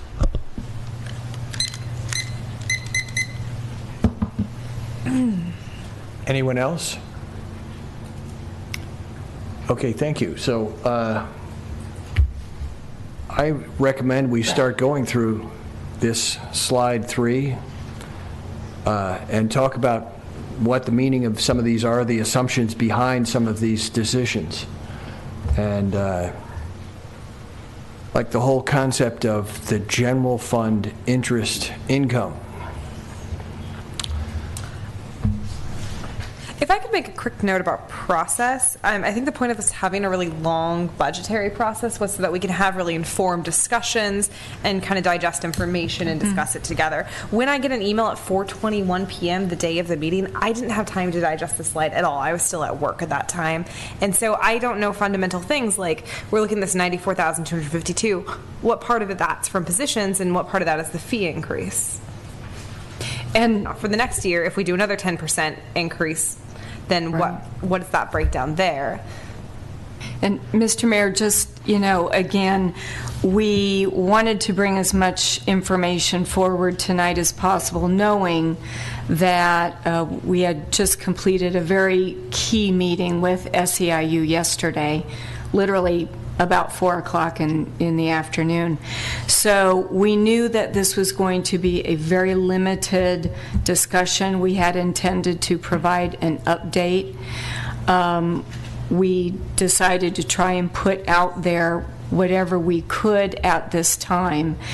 And if the council would like for us to take another look at the general direction that we are going in time for the July 25th meeting, as well as ultimately for the August 1st. And quite honestly, I believe even if we are unable to meet the August 1st special meeting as an opportunity for you to provide us with final direction, I believe if it needs be, it can just go into September. But to go through the process of discussing with all of the groups is what took us time until last evening. Yeah, but last meeting as well, we had something really shortly before the meeting. So what I'm saying is if we could try to be really conscientious in the way we're planning those meetings with groups so we can have adequate time for ourselves as well as invested stakeholders to read this information and ask questions beforehand would be really helpful. I don't think we need to draw this out to September. I think we need to just make sure we get all the information in a timely fashion.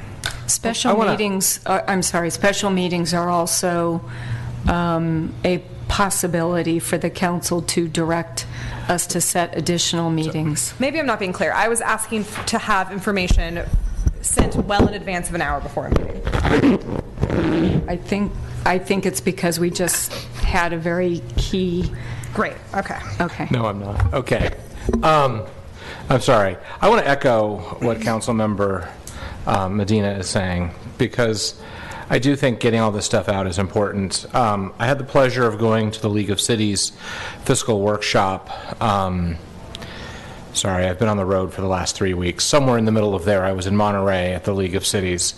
And it gave me a chance to talk to council members from around the state and to brag a little bit about Emeryville and our vaunted reserves. It struck me that having a reserve was a luxury across the state. Having percentages over 20 or 30% was incredibly unusual. Nobody was close to 50%. I think we're at 55 or something right now, right? About 52, I think. 52. And, we have a saying in education that it's, we're an aircraft carrier, not a speedboat. We don't change on a dime. If we want to turn left, we need to plan it 6 months in advance. And I feel like as these meetings get more and more compressed and we struggle with all of these issues, I look at these numbers, and at this point, with members Bowders next to me not able to follow them, a man who lives in budgets, and feeling frustrated, and council member not able to read them in a timely fashion, I feel like we're rushing through this, and I see that we have this looming deficit, but we also have large reserves. We can be really thoughtful in this process. We keep trying to get to a 2-year budget, and I've said this in previous meetings, I'm going to say it again.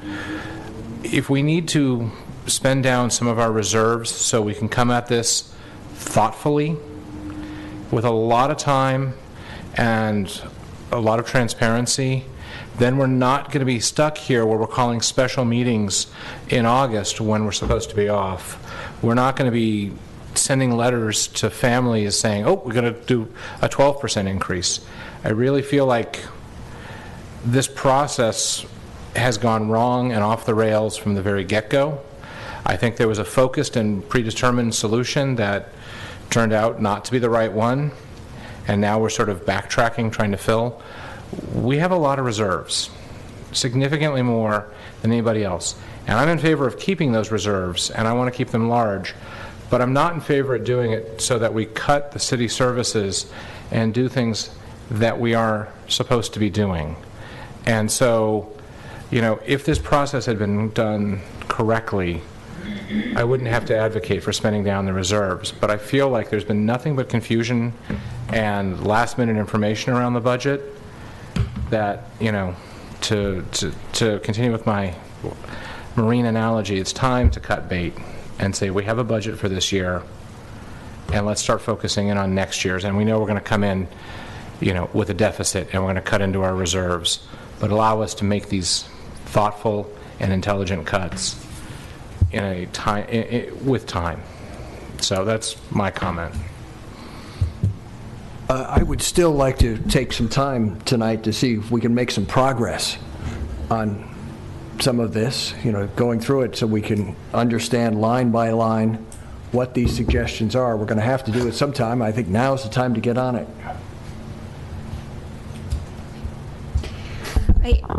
I struggle with doing that in advance of having an analysis of what SEIU has proposed in terms of what happens with the tax increment dollars. You know, these are policy questions. You know, they presented basically the same questions last time, and I was hoping that through the meetings in between then and now that staff had, and I'm sure you had some meaningful discussions, but it didn't. I don't see anything in front of me that actually answers those questions, and I was surprised to hear the same questions again because you know, I thought maybe there was an understanding that those weren't going to work, perhaps. But what I would like to see is a staff analysis in writing that we can actually, you know, weigh in on. Sure, and so Susan and I actually, she had prepared some talking points for the meeting that we had with SEIU yesterday that started at 2 o'clock. So we do have a summary of that information that we shared in detail with the representatives that were there, but obviously important for you to hear that as well. I think so. We could either walk through the proposals that they had provided us that we went through with them yesterday afternoon. We could provide that to you now. So, Mr. Mayor, you know, we have a letter from SEIU that I've forwarded to Sherry so we could keep it in the public record. And, you know, personally, I think it would be a better use of time to actually answer these questions before we go into the slides. But, you know, I'd love to hear from my colleagues on this. SEIU questions, Yes. you're saying? Yes. How does everybody else feel about that? Okay, we could make some progress doing that. We would have some opinions.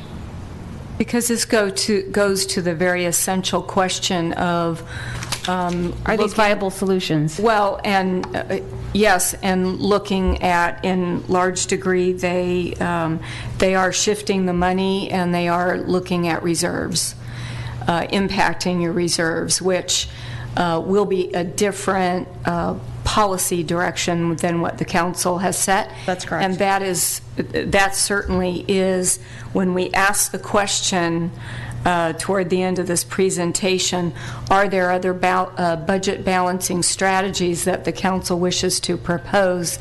If you have different thoughts along those lines, in consideration of use of reserves, while it's not in staff's nature to recommend that we turn to one-time money to solve ongoing budget shortfalls, the ultimate decision not only is yours, but is also a consideration as to the timing of all of this, which Councilmember Pats had brought up.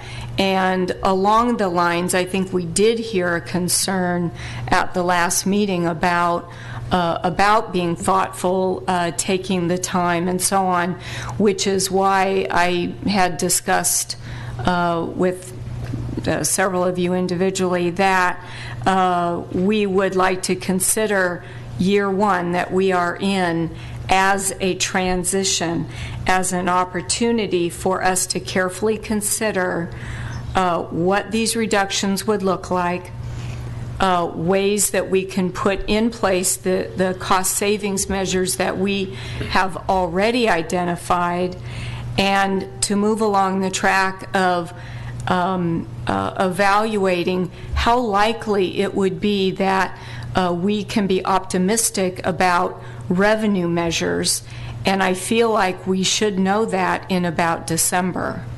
So these can kind of follow along. Can I ask you why you feel you know that in December? Because we would be receiving information. This is based on the timeline that our revenue consultants had given us. Is that correct, Susan? Right. So I'm going to chime in with what council members Medina and Pats have said. I'm really, really unhappy with the timeline. I mean, I've worked with the members of the union. I've worked with management here for a very long time on this. As Councilmember Pats noted, I work on the state budget in my full-time job. The County of Alameda passed a budget that far eclipses ours in the course of 4 days in June. Every city I know passes its budget in June because the fiscal year is July 1. Meetings need to be savings need to be identified. Those are meetings that you plan for earlier on in the year. This is an extremely long process for a city that has a $38 million budget, and to think that we now are going to have, we've exhausted the patience of council members, stakeholders, and that people want to make decisions that are not actually, some of the recommendations I've heard from my colleagues, I don't support. And so there's a lot of discussion that has to happen, and the reality is that people are going to feel pressed to do something, and we don't have timely information to people. We don't have adequate vetting of issues with stakeholders, and this is a recipe for a very bad budget. And to hear that we will transition a budget for a whole year, I don't support that. I don't support it, even though I'm sure that members in this audience might. I don't support that because that is, to me, irresponsible to the responsibility we have to residents in this community to adopt and pass a budget with a degree of certainty and to use the facts we have at the time to ensure that we're providing for the fiscal well-being of this community. That means hard choices. That means we have to sit here and we have to look people in the eye and decide whether or not what we're doing as a city, both at a services level, a human capital level, and at a revenue level in particular, is adequate. And so I am just kind of lost at this process at this point, and I don't know what else to say. I mean, you and I have had multiple meetings about this. I've worked really closely with staff to try and move this forward, and I feel like we keep coming back to these large figures that have so many important decisions behind them, but we don't get to the point of actually deciding, and it feels like everything requires another meeting, and I want to see it done. I really want to see it done. I don't want to hear about extending it any further because this is the longest budget for a city that doesn't have a lot of money in the grand scheme of things I've ever seen. Okay. Mr. Mayor, just to clarify that this is actually year two of a two-year budget, and to then transfer it over to year one of a new two-year budget is a very significantly different process, which had to be more compressed. We decided that in February. We decided to make this the beginning of a two-year budget in February. Yeah, we normally would start a two-year budget process about in January, and that would be assuming that we would not be faced with unusual budget challenges, which we are now. So I think the staff and I are very dedicated to getting through this process. I fully understand that there are different interests in mind here. I don't know, I think you stated yourself that there may not be unanimity agreement across the board with council members. That is going to remain a challenge. I think staff felt that by taking this compromise approach, it is not perfect, but it does mean that we have an opportunity to track our revenues and what the likelihood would be of our being able to be successful at ballot measures, which I think we all agree we need to bring more revenue in. But that is unfortunately not going to produce results for about 2 years.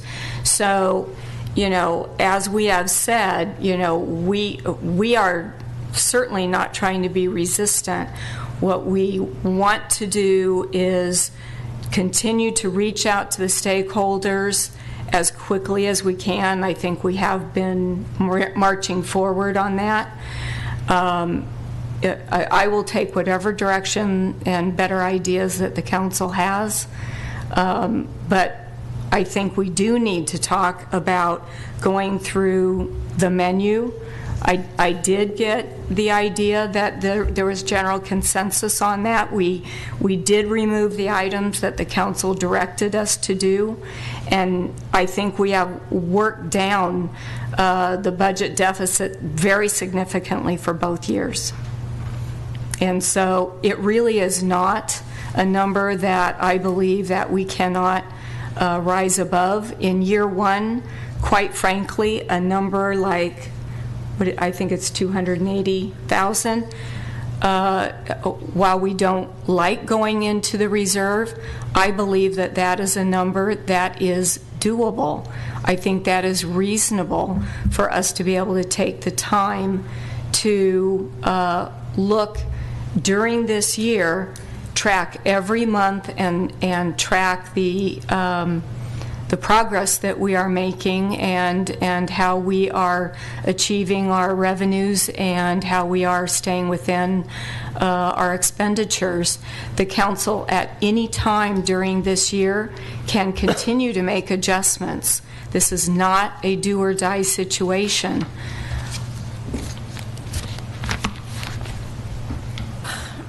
John, I understand you're unhappy with the process. Do you have a better process suggestion than moving forward with this slide right now? No, this is the process we're in, so I don't think changing it at this point, I mean, I would have done it differently from the beginning, but that's not my decision, so we're in this process. Well, Diane was saying, I had a recommendation, but you guys... Let's, you know, go to the I think Diane has a recommendation. Yeah, just to go through the SEIU letter and answer these questions before we go to the slide. Is that acceptable to Susan, do you want the to council majority to proceed that way? I don't have a hard copy of it, though. I don't have it either. I don't either. I just pulled it up. You want to make copies? Is it yours? That's cool. All right. It was emailed to us, yeah. I have one hard copy. We can. No, we'll go ahead and we'll make copies. Oh, genius. Oh, yeah. You could put it up on that if you haven't written on it. Yeah. She's got one right there, it looks like.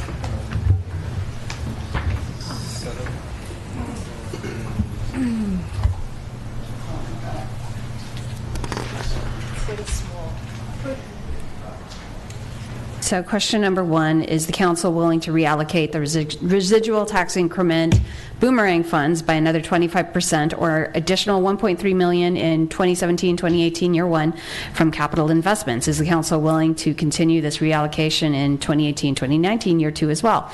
Reducing residual tax increment contributions to capital improvements will balance the pace of development with available staffing while giving time to pursue other revenue measures and funding sources. So rather than asking the council the question first, my question is to staff: what is your analysis of this use?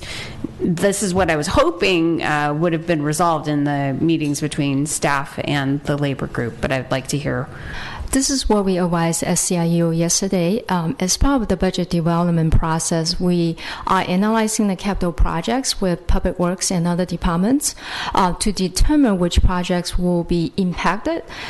Because anytime you remove money from capital projects, that means projects will be deferred or canceled. And at this point, we are already budgeting some staffing costs in using tax increment money. It's about $400,000 already. If we choose to just allocate 25% to capital projects, it's about $1.3 million. When you deduct the $400,000 for staffing costs, you are only leaving $900,000 for CIP projects. That's not a very significant amount. That's why we would like to analyze the projects with the departments before we make a decision. Could we ask Andrew about? Please. I mean, it's his department would be impacted by this suggestion. What if your inflows were, I guess, would be about how much less? $500,000 less per year from the boomerang funds. If we're going to allocate another 25% to the general fund, that's $1.3 million. Okay, $1.3 million less into that fund. Is your heart pounding, or what's going on over there, Andrew? Oh, he's hyperventilating. Well, I'm not hyperventilating immediately. It's more of what the long-term investment is. Most of that, there was a mention of Measure B or BB, and maybe we get more of that money coming in. Most of those things, like for the paving, there is no general capital going into that. It is just paving right now. So an awful lot of the general capital or the funds from those sources are going into the buildings and the major maintenance in those areas and operating costs. And those are the ones that will be impacted over the long run if it stayed that way, where those allocations were diverted or not going into capital. So we would not keep up with maintaining our infrastructure, is what you're saying? I think that's a real possibility in the outlying years, yes. In the first couple of years, I don't think so. I think we have sufficient revenues there. Okay, thank you. That was clear enough for me to understand. Mr. Mayor, also, again, along the lines of keeping an eye on things and tracking as decisions are made, directions are given, and that we, on an ongoing basis, are able to further analyze as we go forward. I'm not saying that this is all what needs to be done before a budget can be adopted, but normally in a preparation of a 2-year budget, we also do an in-depth review of the CIP. We have not been able to do that in-depth review of the CIP. At this point, we are going through and doing an accounting review to make sure of the numbers. And the CIP process is not a short process. So what you did get from the Public Works acting director is his very good sense of things. It's just that as we move forward, and if you do adopt a budget, I want you to know the CIP is still forthcoming in terms of looking at that schedule of projects and seeing whether there's money that we might be able to defer from projects and move that then to be considered in the general fund. When's the timeline for that? Susan, what would you guess? Well, the analysis of the tax income and revenue, it's part of the budget development process. And I suggest that we do a thorough analysis of the revenue and the CIP projects. I don't recommend making any changes at this point. I mean, anytime you defer capital projects means more cost in the long run. If you don't fix the problems today, you will have to spend more to fix the problems later on. But what's the timeline to get the analysis? We should be able to complete the analysis in the next few weeks. Susan, are you referring to the level of analysis that we normally provide for going into a 2-year budget? Correct. In order to produce the budget, we need to analyze tax income and revenues. So it's going to take a few weeks to do this analysis as part of the budget development. That seems short to me, but I'll take her word for it. That's good news. Okay, that seems like a hard choice. I mean, it would...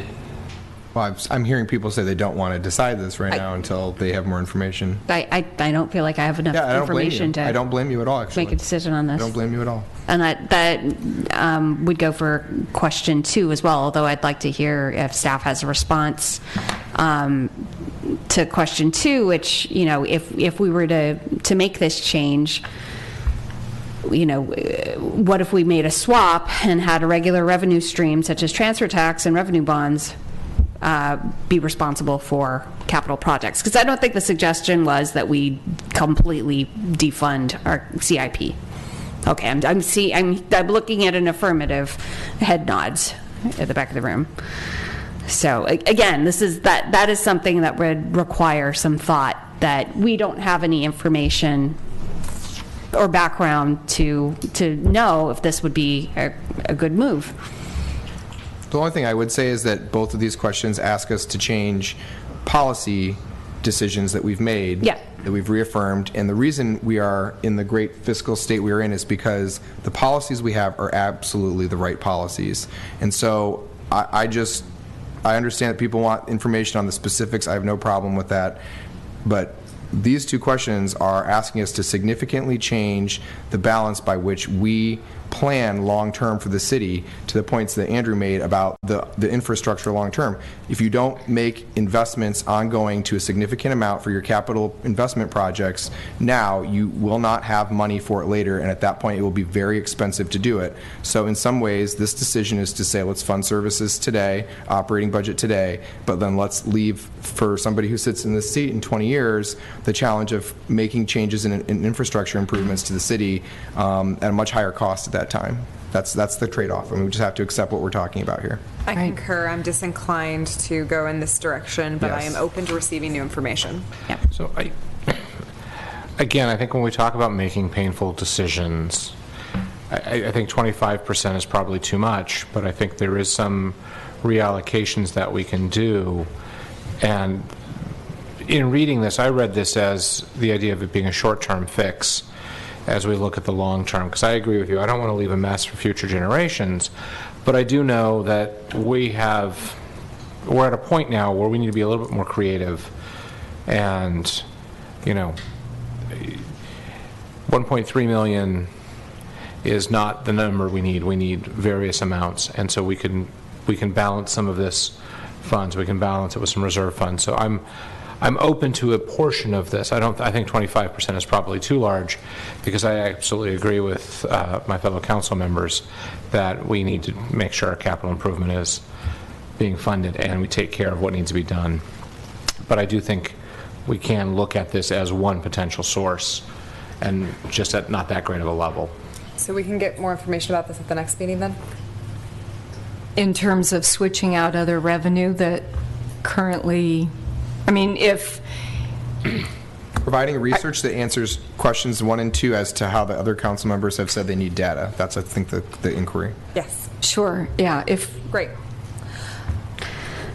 So we're on to number 3. Is the council willing to use economic uncertainty reserve funds in year 1 and year 2 to fund staffing in the economic development and housing division fund staffing in the economic development and housing division to identify additional funds? So Susan, can you remind us what our policy is in terms of how much we need to keep in the in our general fund reserve funds, and how much below or under we are at that? Right. We are our target is 50%. It's about 20 million. Right now we are a little bit over the target. It's about 52 or 55%. And what in a dollar amount? How much are we over? About 20,000. We have about 20 or 21 million. Over? No. In terms of the amount, that's over. Over 50%. Right. What is- It's over 1 million. Yeah. It's over $1 million. Right. In our general fund reserves. But I would just note that that's a static number. So the current budget is 38 point something million, and so it's 52% of 38 point something million. When you look at the 5-year trajectory for the budget, the total costs for the city go up every year. So even if you don't spend it, it will go down. It will become less than 50% by its own within 5 years. Understood. That's an accurate statement. Yes. I'm willing to use it for the year 1 and 2 budget. I'm willing to use it for year 1, but I think that buys us time. Year 1, That's where I'm for year at. 2. I really want to emphasize to Member Bowders that I get that piece, because it is a fixed dollar amount as our budget goes up, and so the percentage automatically decreases. And I do think that 50%, while significantly greater than other cities, is a great target. And so I want to emphasize that it is a short-term solution. Yeah. So I would add only that we have to remember how we got the economic uncertainty reserve balance that we got. The council in 2015 very prudently made one-time transfers, which were a combination of swapping out funds that had been loaned to other funds in the city that were given back to the general fund, placed those in the reserves, as well as the end of the triple flip on the sales tax. We got a bonus payment from the state. We also got a large one-time transfer tax that first year due to commercial real estate transfer that exceeded what the average is, and the council had already was getting better revenues on sales tax that year than they had anticipated, so they took the excess money and made this reserve possible. Over half of that reserve didn't exist prior to 2015. Okay, we are looking at a situation now where the primary sources of revenue for the city have a very shaky trajectory. Okay, hotels, we talked about this at Budget Advisory Committee. Okay, hotels in the area are impacted by changes to the local economy. The raters are leaving. Okay, hotels charge a premium rate on weekends when the raters are in town, and the hotels are booked at a much higher rate. That impacts TOT. Okay, the Moscone Center in San Francisco is under an extended construction. It's not hosting conventions. We get all the spillover nights, and the hotels here book at a much higher rate. Those are the reasons why we have had the money going up in the last years. The Warriors are leaving, the Raiders are leaving, Moscone Center is under construction, there are other changes coming. People come to shop here, they stay here, but people aren't shopping anymore. They're out shopping online. So the number of people who will use a hotel room is going to go down, and the amount of sales tax revenue we're going to get is going to go down. We aren't going to see surpluses in the future that will allow us to put money back into this uncertainty fund. The reality is that I think what we have in the uncertainty reserve right now is going to be what we have to live with. So anytime we choose to chip away at that, we are gambling that we aren't going to face 1 or 2 very large recessions in the next 20 years that will wipe that thing out. And so for me, I'm very hesitant to use this fund, because this is intended for when we have a 2008 situation where the economy tanks, we fall $1 million short on sales tax revenue because no one shops or buys. We don't have transfers of homes, or they're very low, so they're below projected amounts. And in the end, the city has to just fund its existing services in the existing year. That's what that fund is intended for. So I appreciate what people are trying to do and coming up with a creative solution. I just really caution against choose how much you choose to use of it. I'm not saying no to doing it, because I hear what people are trying to do. I'm at the table for that, but I just really caution that this is not a fund that we are going to be putting more money in anytime soon. It's going to only come out. That's my personal thought on that. Mr. Mayor, and just to restate, the staff's proposal is the small amount of 200, which may or may, you could argue whether that is too much to rely on reserves for, but in order for us to utilize this year, and then the next year with the idea that we would start assuming no reliance on our reserves.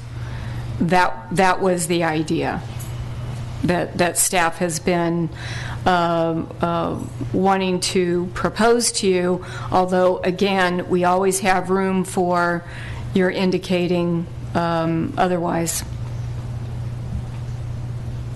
But the SEIU, and we can keep going through that, but in essence, what we went through in our meeting last night pertained to utilizing, we had a discussion about interest income from the general fund, and Susan, on that, we determined that an amount of $50,000 to replenish into the general fund was reasonable, was a reasonable assumption.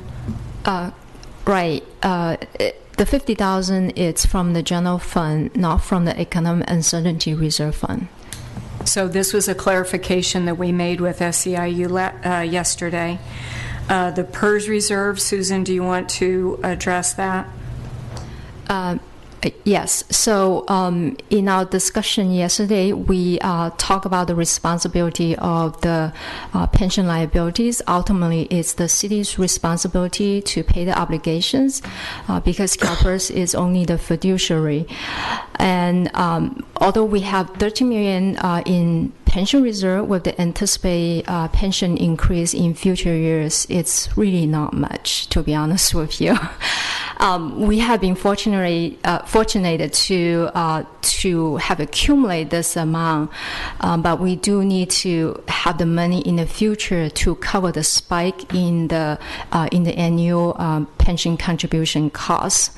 And if we use the reserve right now before the rate increase kicks in, it's just not a good strategy in my opinion. We will be in a better financial position if we save the reserve for later use. Do you recommend that we put it in a 115 trust? Yes. I recommend paying down the CalPERS unfunded liability and then put a portion into a Section 115 pension trust. Sorry, is that the recommendation, the $4 million paying down and then the balance going into the trust? Right.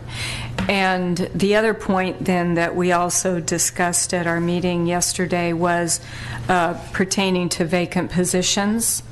And we had indicated that we are on the same page as SEIU when it comes to freezing vacant positions. Okay, so that covers number 5. I have a question on number 4 still.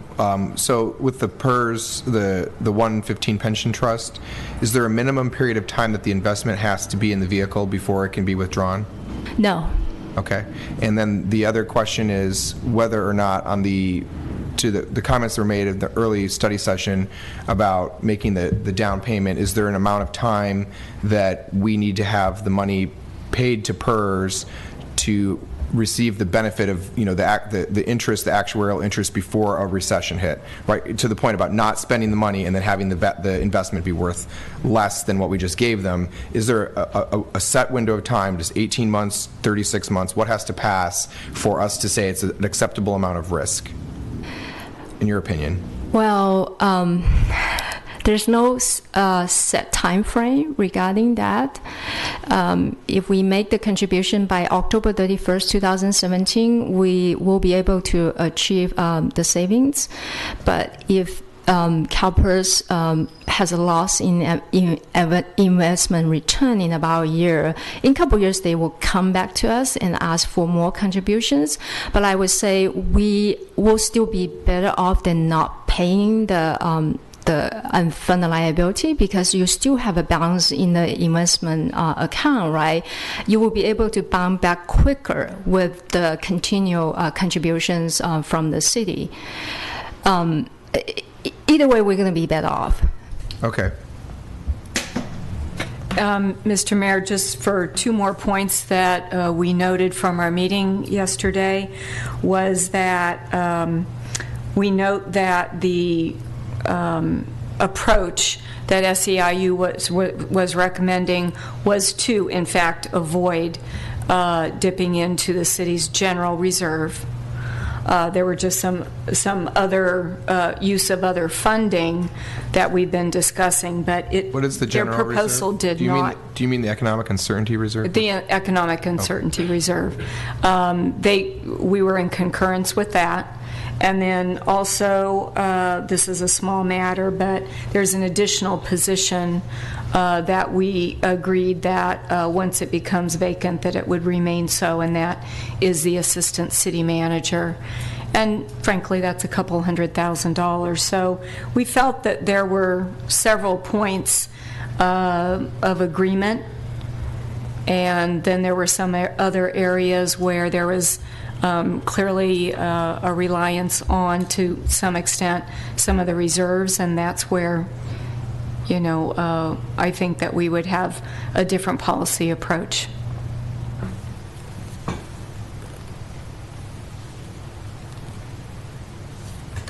Would you like us to go through the menu? Should we just finish up these questions, or we stick to the plan? You spoke to number 5, so number 6 is number 6. I feel like is kind of encapsulating the questions above. So I don't have an answer for that yet. And could you move the piece of paper so we can see the next? It looks like it's number 5 again, but different. Yeah, it should be 7. Do the existing city... I got my own copy. Do existing city budget principles need to be revised, particularly the principle that current year expenditures be supported by current year revenues? That was my initial point. So I don't know that all of our city budget principles need to be addressed, but to Member Patz's point, I'd like to see a more refined analysis of what different options are for the tax increment dollars, rather than, you know, all of it going to the general fund. Well, the portion that was going to CIP, all of that going to the general fund. Okay. I'd like a more refined analysis, and that would go hand in hand with what we are currently doing with the CIP process.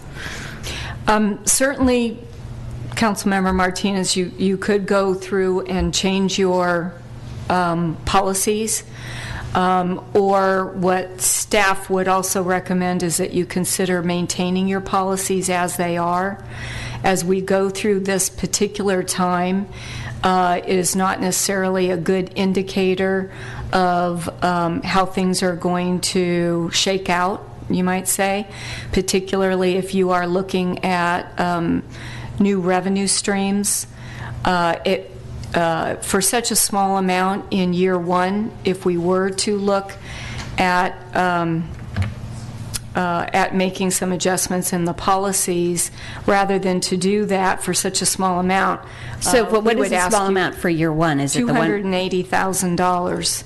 The assumptions that this is, we keep saying this, but again, thank you. It's all assuming that all the things that have not been approved are what we're doing. Sorry, I was on a totally different page, because I think we're all a little lost here. I want to know what the assumptions are for what we're getting back in tax increment. And there's some things that are up in the air at the moment, including what's happening with the courtyard, that I still don't have an understanding of what the city is getting in tax increment. Do we want to recap that? We can do that. Well, in terms of the 50% that the capital improvement program is getting, is about 2.6 million. It's projected to be 2.6 million. Is that the projection for the remainder of the 17-18 fiscal year? Yes, assuming million. 2.6 million. 50%, it's about 2.6 million. Okay. Okay.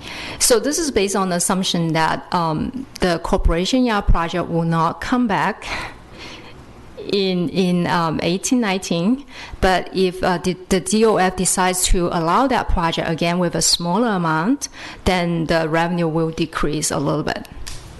Okay. Just a little bit? Well, we're not sure how much they're going to allow. So if it's just a basic cleanup plan, the reduction may not be that significant. But if they will allow a more generous plan, then the reduction will be more significant. I don't know the amount. Mr. City Attorney, that would have to happen by, what, September, for us to get it into the second part of the ROPS? In order for us to amend the current ROPS, we would have to have gotten the Oversight Board to act by October 1st. So we would be looking at a meeting of, most likely look at a meeting from the of the Oversight Board in no later than September.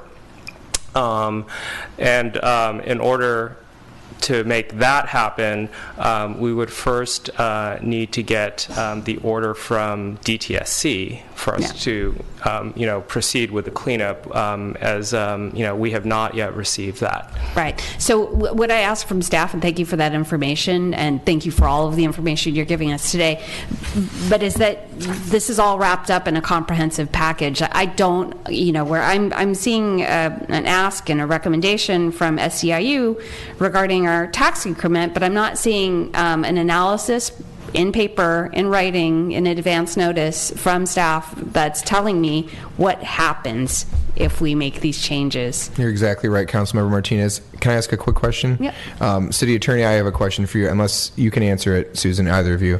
So the current plan for remediating the courtyard, I know it was kind of one of the higher end plans when the ROPS was originally approved for that site. And if we got a letter from DTSC and we use the process we're proposing to go back to Finance and ask the Department of Finance to revisit their decision, and I know that there's the possibility they could approve it with a lower level of remediation that still qualifies. My question is, do you have a delta, a change between what we currently budgeted, which I think is in the 30s or something millions, to what it would be if we had the lower level plan? What the delta is? I do not have that information here for you to consider. We can certainly that would be good to have provide that information. Sure. Yeah, I would love to know, in your meetings with them, what their minimum standard for cleanup would be, and what. And that would be part of it too. Is that we would also have to have a discussion with DTSC about what an approved plan would be. Right. Right. Because we had been working towards an approved plan, which they had, they had blessed essentially. If the council is, or if the successor agency is looking at a change to that, then that would also be a different, that would kind of restart the process essentially with DTSC. So not undoable, but just understand that we'd be changing tax.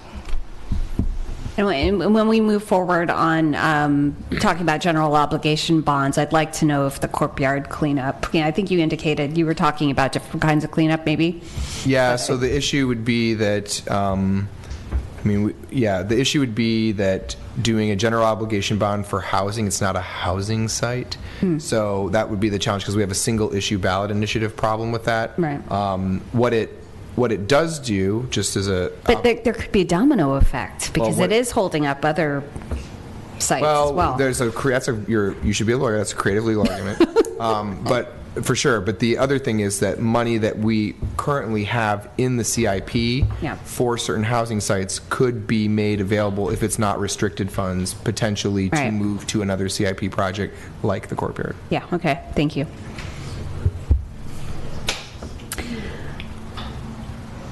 So I've had my questions answered insofar as they can be regarding this letter, and I thank you for indulging me. Thank you to my colleagues, and thank you, staff, for answering the questions to your best of your ability. I would just ask if staff needs other questions or directions answered now, because I think the thing that council does not have an appetite for is to come back at another meeting and have to continue this process by not having information. So if there's things that you think we need to give you information on, I would love to just give it to you now.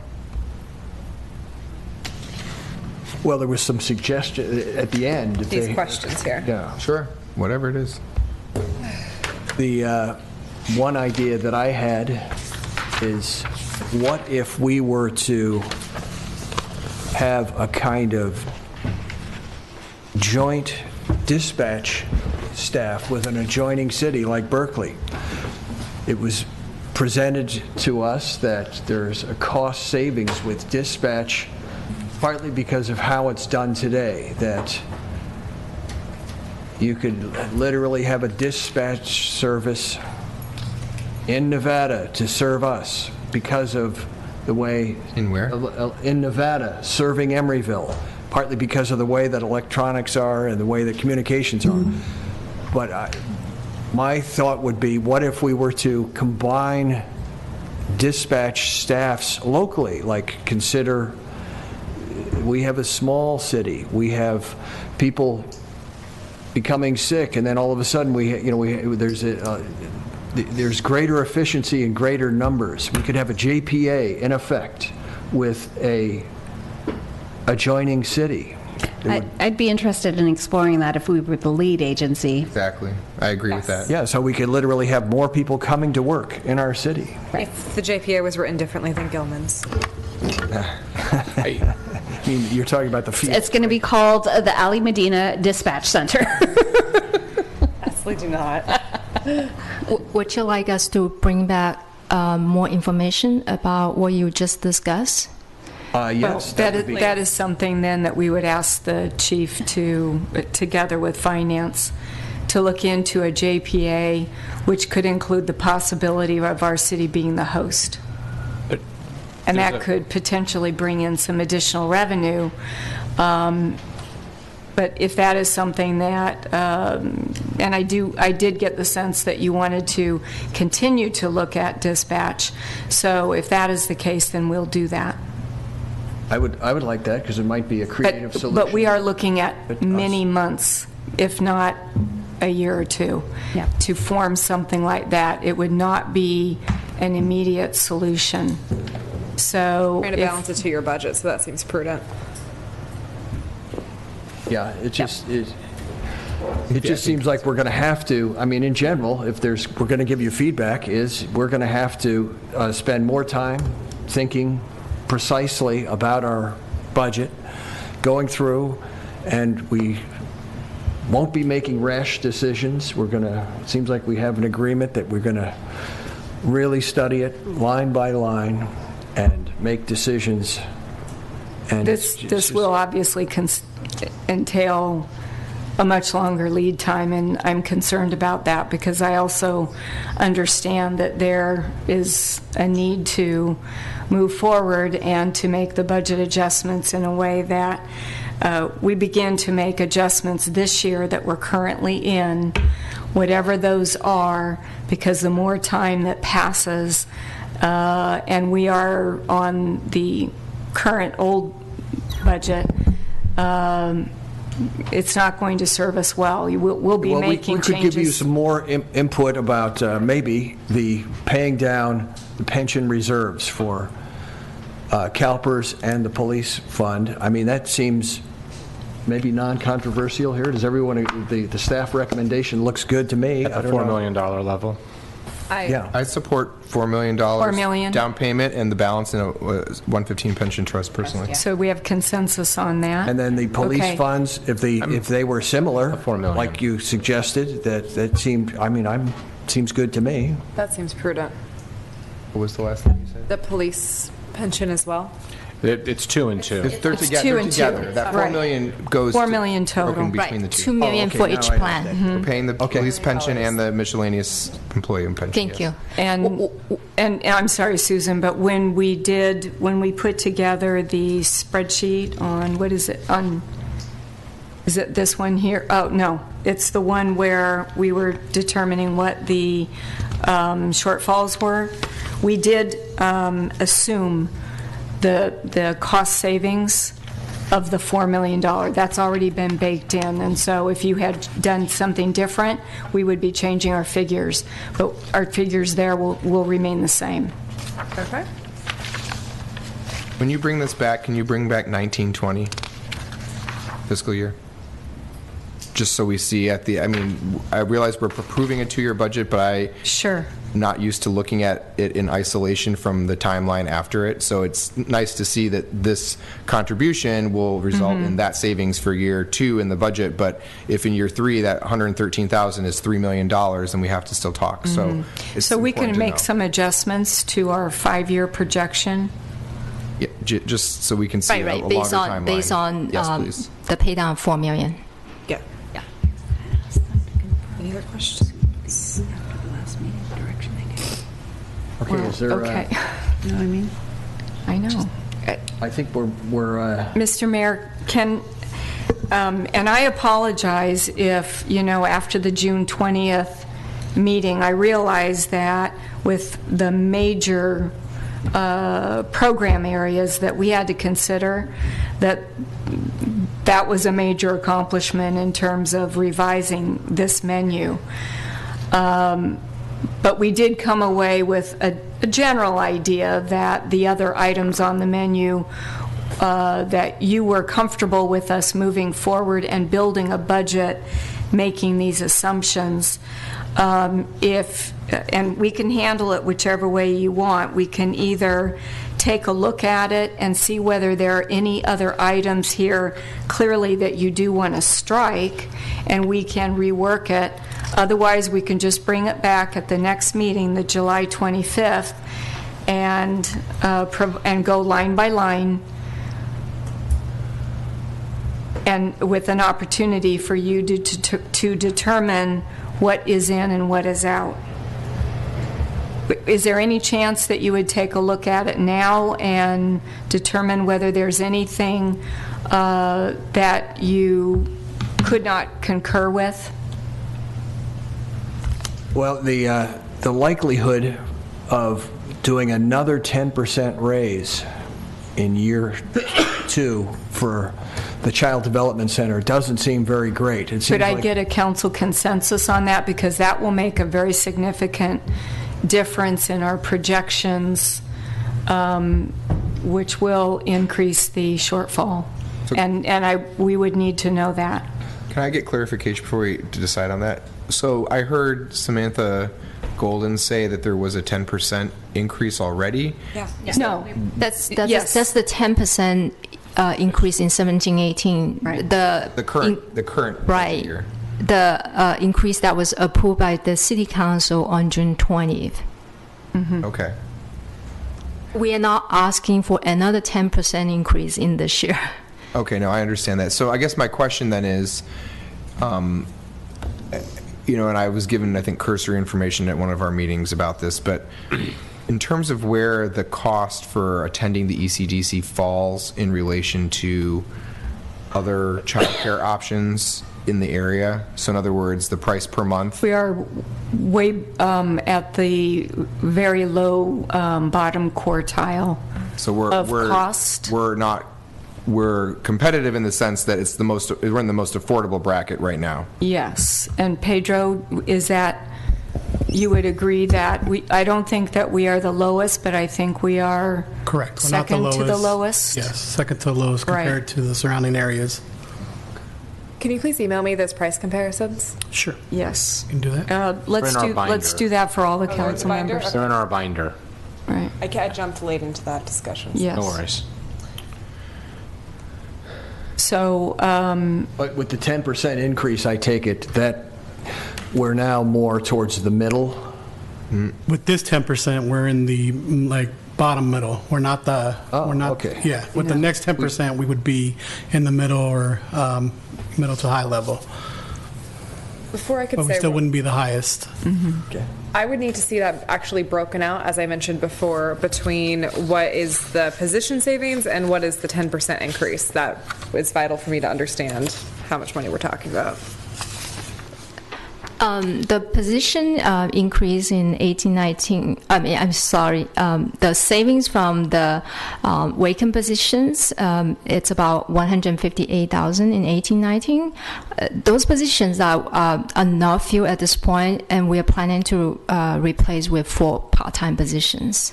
Okay, so we're talking under $20,000 is what we would gain from increasing the fees another 10%. Oh, in terms of the fee increase, right? It's going to be.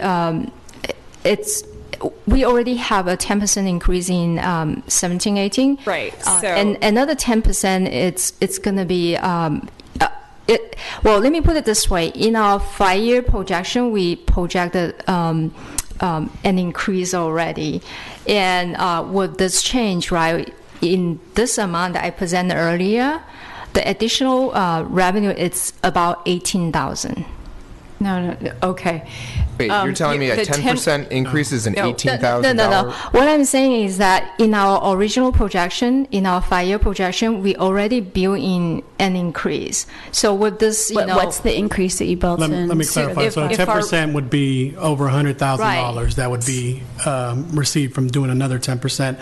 What we have done is updated our projections from previous reports to adjust to what our actual revenues that have come in for this previous year and then projected for the next 5 years now. So they've been adjusted because there were different projections that were being used before. So they're more all right, aligned. so the question which I think was being asked, and I'm going to hopefully get clarity on, is if we did another 10% increase, the total amount of additional revenue over the base year, the current year, okay, would be $100,000? Over $100,000. Approximately. Okay. That's the answer. Okay, yeah, and so in the future, instead of having positions from savings and fee increase in the same call, can we have them in separate line items? Sure. Thanks. And then for 18-19, I just want you to reconcile a statement by Sam Golden. She said the COLA was only 3 to 4%. So the 10%, is that just trying to get us closer to revenue neutral? No, to be honest, I've had extensive discussions with both finance and our HR manager, and Pedro, of course. The 10%, and honestly, it could be between 8 and 10%, would, let's say if our current city subsidy to the program annually is approximately $900,000 per year. We've gotten it kind of down to that level because it was at 1.1. So if you figure $900,000, in order to maintain that level and not have that creep up to a higher year after year greater subsidy, that is the number. That's why we come up with the number of a 10% each year. And the reason is it's not just a 3% cost increase that may go to, say, an MOU adjustment that all the staff would get. It also goes to the step increases. It also goes to CalPERS and CalPERS increases, as well as other costs that we can expect for increases in health care. Okay, I understand. Thank you very much. I have a suggestion. Since we're talking about this, we already implemented we're going to implement the 10% increase in September. But for the 18-19 year, you'll remember at our last meeting, Brian Carver came forward and said when this happened, when his children were at ECDC, there was a working group that was formed, and it was a collaboration between city staff and parents, and they figured out how to bridge the gap at that time. So it's, I think to bridge the gap using fees? They were willing to pay more. Did they actually bridge the gap? I believe they. No. I think not historically, 100%, but they did agree to pay more. Historically, the subsidy has marched on and is continued to increase. There certainly is subsidy. I'm not saying there's not going to be. Can I ask her a quick question? Sure. So is the goal then in the projected increases year over year, is the goal simply to stabilize the amount of subsidy? That would be and that would be That's a the goal. huge improvement, yes, over what we're experiencing. So you're trying to today. create a predictable subsidy, and so you're estimating you need 10% year over year to do that. Is that what I'm hearing? Yes. Okay. I understand what they're trying to do now. Okay, so that is, but we're not at 900,000 right now today, or we are? Assuming that operations, we're not holding back on cost savings opportunities now. We certainly, in good faith are moving forward with cost savings opportunities that do not require, that do not have a significant effect on service provision. and do not require council approval. But we are certainly making plans for various ways that we can save money. And if you want to take 2 minutes, I think some of these ideas have come up in the last couple of weeks. And Cindy Montero and Pedro, working together with the management team at ECDC, have done a great job of identifying a few more of these opportunities. Pedro, would you be able to speak to what the subsidy looks like? Meetings report. Like, I feel like we're really starting to get into the nitty-gritty. Are we going to do it line by line? Well, we got to do this at some point, so I'm okay listening for 2 minutes, personally. At this time, we revisited how we staff the center and the enrollment, that there's a better enrollment plan with the new management team that we have in there, and making sure that children are enrolled on a consistent basis and not trying to have long gaps with the wait list, and they're put in blocks, so they're always filled in. That's helping our revenue. Right now, what we're based for 17-18 is around $950,000. That's also really looking at our staffing levels and incorporating part-time staff. And not filling some of the full-time staff, and also looking at some other expenditures and operations to reduce those costs and be more efficient in our supplies, and revisiting our contracts that we have. So do you have a number for 18-19? 18-19 was maybe, I think, 1.1 maybe, I think. Based on what we have on there, the projected subsidy is about $1 million. Yeah. Okay. But it's going to increase when we remove the 10% fee increase.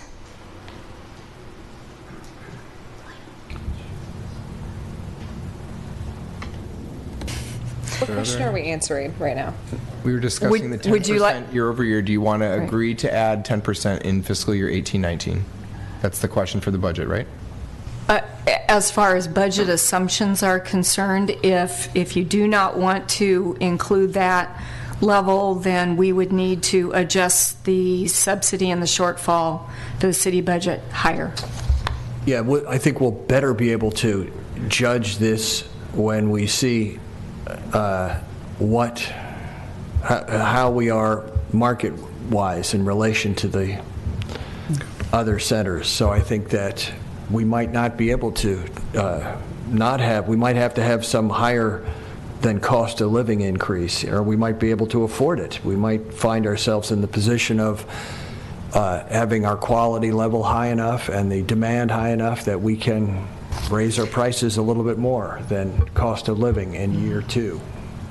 Mr. Mayor, I fully, what I heard earlier in this meeting left me no question that this council wants to move forward. You want something that is sound, that is a compromise, that compromise in terms of being sensitive to our workforce, that allows us time to observe what we can do to improve our revenue streams, to look at potential ballot measures and I do believe that information is going to be forthcoming, say in the December-January timeframe. I believe that, and I'm sorry, I'll stick my neck out here in saying that in order for us to move forward, adopt a budget, yes, we have more work to do on the capital. Yes, we have work to do on the revenue and what ballot measures we may be able to introduce. Yes, we do have more work to do on ECDC, although that is an area where I think we've made tremendous progress. Yes, we want to continue to work with SEIU. I do believe that there are opportunities to fine-tune what actions that we may wish to avoid to give us an opportunity this next year to, in other words, workforce reduction. Is it possible that as we move forward in identifying revenue streams, and we continue to look at the need for reducing our workforce, will it be possible that we can come down more on the side of fewer reductions that we have to make? I believe that with our task force work, that we are going to be getting some strategies for increasing revenue that we may feel very comfortable in moving forward in a thoughtful way, so that if we were to accept the what I would consider to be a low amount, that shortfall that we have to utilize our city's reserves to cover, don't change the council's policies for now. Let this play out. Let us rely on the city's reserves. Let us go through this at certainly either this meeting or the next meeting. It's not going to change drastically. I don't think there was anything else that jumped out, consistently for the council on this menu that you don't believe that you could handle that would be a great big cost. So the greater challenge is year 2. And I believe that in year 2, if we are looking at 755. But it's going to increase if we don't do this 10% fee increase. It goes to 1.45 Yeah, sorry, were we in the million. middle of still trying to come to a consensus on that question, though? There were years where the adjustment was 0. Great. Okay, so do you all know if we're able to answer the question at this time, if we're willing to do a 10% increase? For myself personally, at the next meeting, what I'd like to see is the numbers broken out for 10% and also for a 3.8%, which is the CIP right now. Yeah, let's look at that for next time. I agree. Okay. Great. Other questions? No. Okay, thank you. So at the next meeting, we will bring back the menu and we'll go through that and we'll provide it to you as soon as the meeting is over. Essentially, this is the menu. You can begin to look at it. If you have any questions or any, and truly, we are welcoming of any other strategies, budget reduction or revenue improvement ideas that the council may have. Great. Okay, so now we're on to 12.2, Small Business Joint Study Session Review.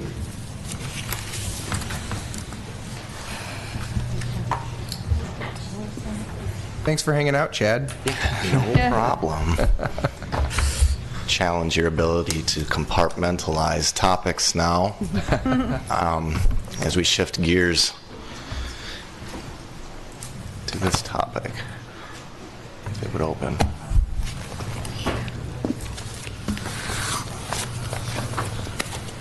So, okay, so good evening, Chad Smalley, Economic Development and Housing Manager. And yes, tonight we are going to recap the outcomes from the Small Business Joint Study Session. Just to introduce the item, May 16th, we held our joint study session of the Planning Commission and City Council to discuss small business needs. Approximately 80 people attended and exceeded my expectations, certainly. I was really pleased to see that. Had a good cross-sections of types of businesses. After a networking lunch, which folks really seemed to appreciate in commentary afterwards, the meeting began. We gave a presentation, staff, as well as the East Bay EDA, to review some context and provide an overview of programs that exist already. But the majority of the meeting was devoted to a listening session, where we asked businesses what are the challenges, opportunities of doing business in Emeryville, and what are their proposed solutions to those challenges. Staff compiled the comments from the listening session for later presentation tonight to the City Council for prioritization, assignment, and that brings us here tonight.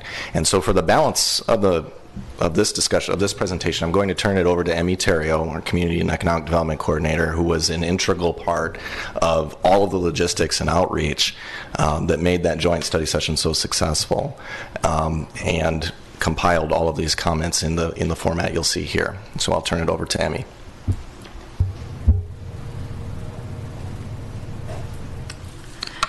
Thank you, Manager Smalley, and good evening, Mayor and members of Council. Thank you for your tenacity, staying so late. Folks don't know that the pittance you folks get to do the work you do, so I appreciate it.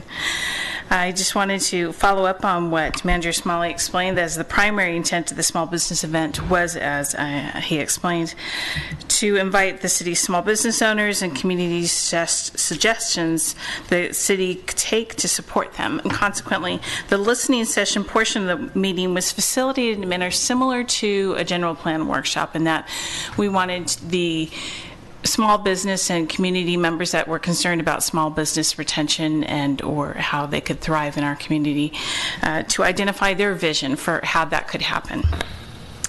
Consequently, as you know, during the meeting, staff took copious notes, and each time we took a note with a comment, if their comment was repeated, which they were multiple times, we would put a little check mark next to the comment. As you can see in your written staff report, we typed up these comments. We tried to organize them by general themes, and then we included them in your written staff report.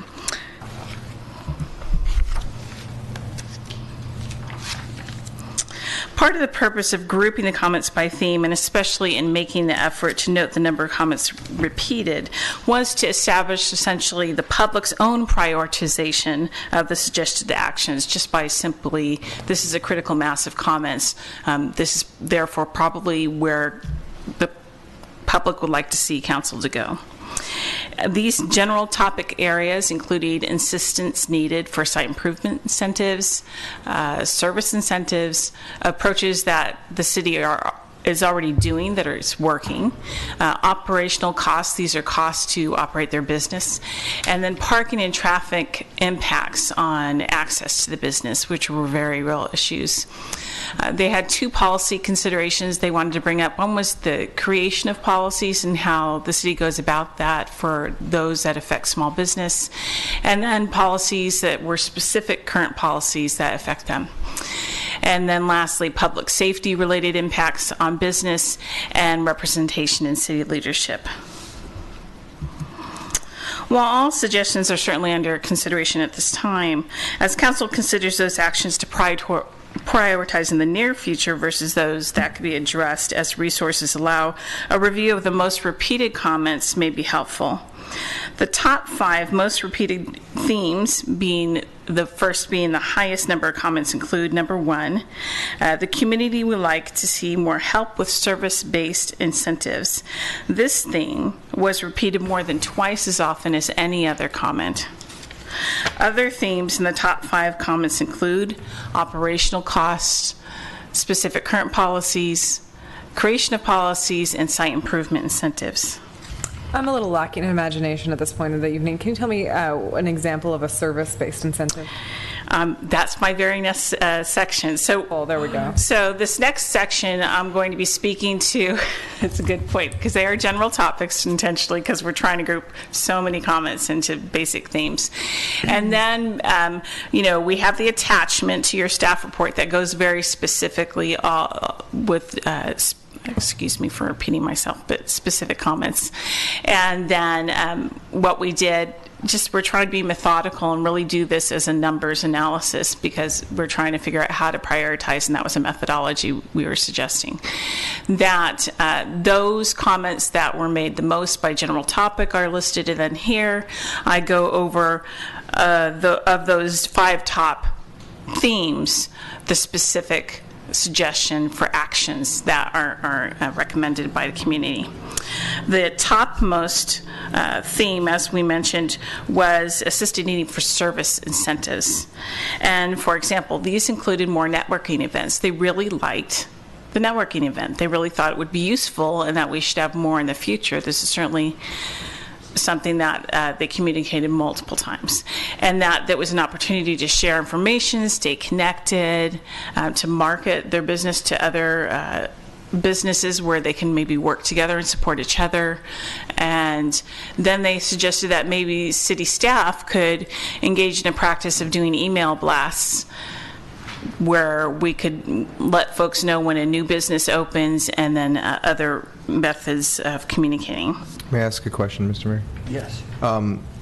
What did it cost us to put on the networking component of this?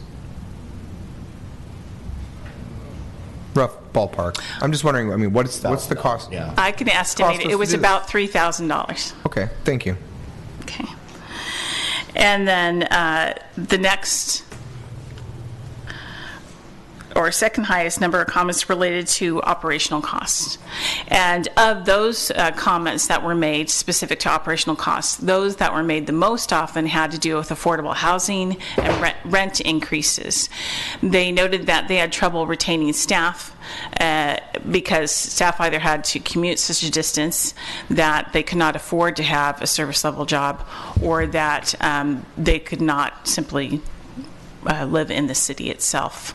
So they suggested the following, that affordable housing would help employees. It would help that we would need to do more public education regarding affordable housing and the need for it, and also to consider how to do rent controls. Do you feel like it was explained, rent control was explained, that that's not necessarily a citywide purview?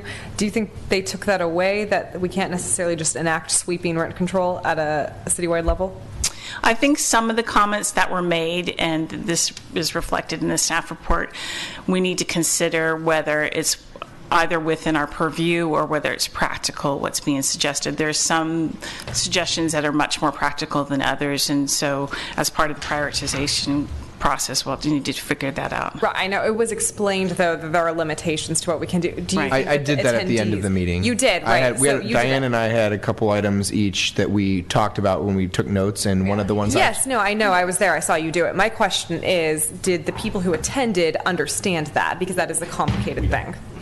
I trust people are intelligent to understand. They at least heard the comments, Okay. whether they could filter it through their own filters and accept it, or it may require additional It's just a thing I get asked public about. education. Rent as the control is saying something goes. we get asked a lot about.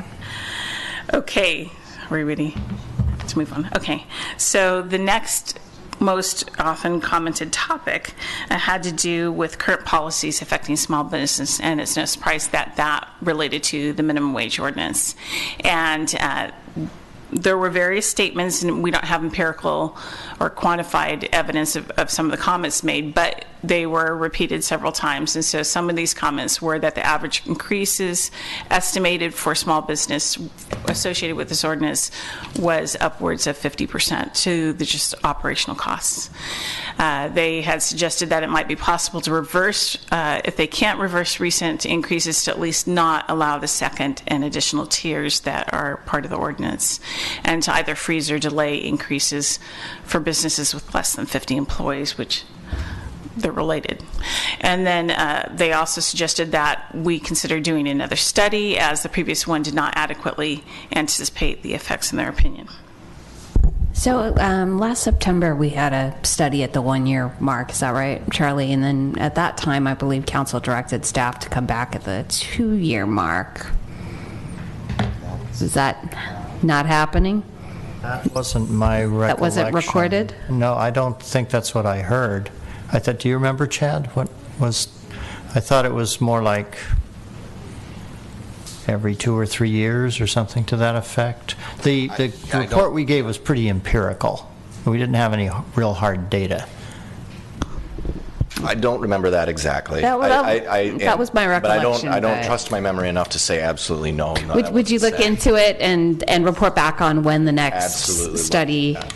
I have had, on this topic, before we leave it though, I have, and in light of the way the study looked when it came back, I've heard some interest in the community, and I have some interest personally in doing another study, but narrowing its scope to those businesses that were identified, those types of businesses that are identified in the first study as being mostly affected, because I think doing a deeper dive and a more limited universe of businesses might be more instructive.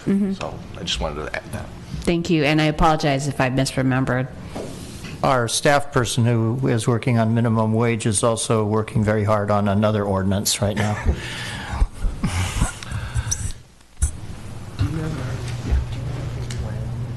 So moving on to the next topic, community members then spoke to the general approach of the creation of policies affecting small business, and some of those specific suggestions were a moratorium on policies that negatively affect small businesses, public education regarding potential policy impacts, city support of single-payer health care options, and policy development to factor in cost of goods for small businesses.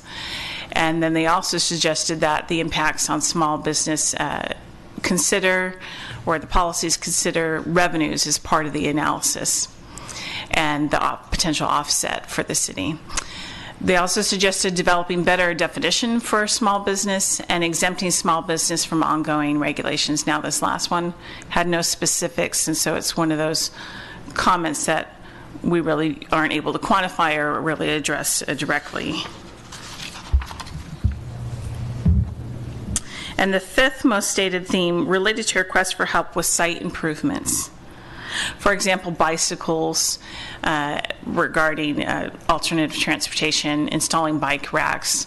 We have the new program that is rolled out for the Ford bicycles. However, I think they wanted just bicycle racks that folks could use their own bicycles to park. And then other site improvement comments, and incidentally, these other comments are actually comments that the Economic Development Division receives from prospective businesses on some regular occasion. So we did want to highlight these two.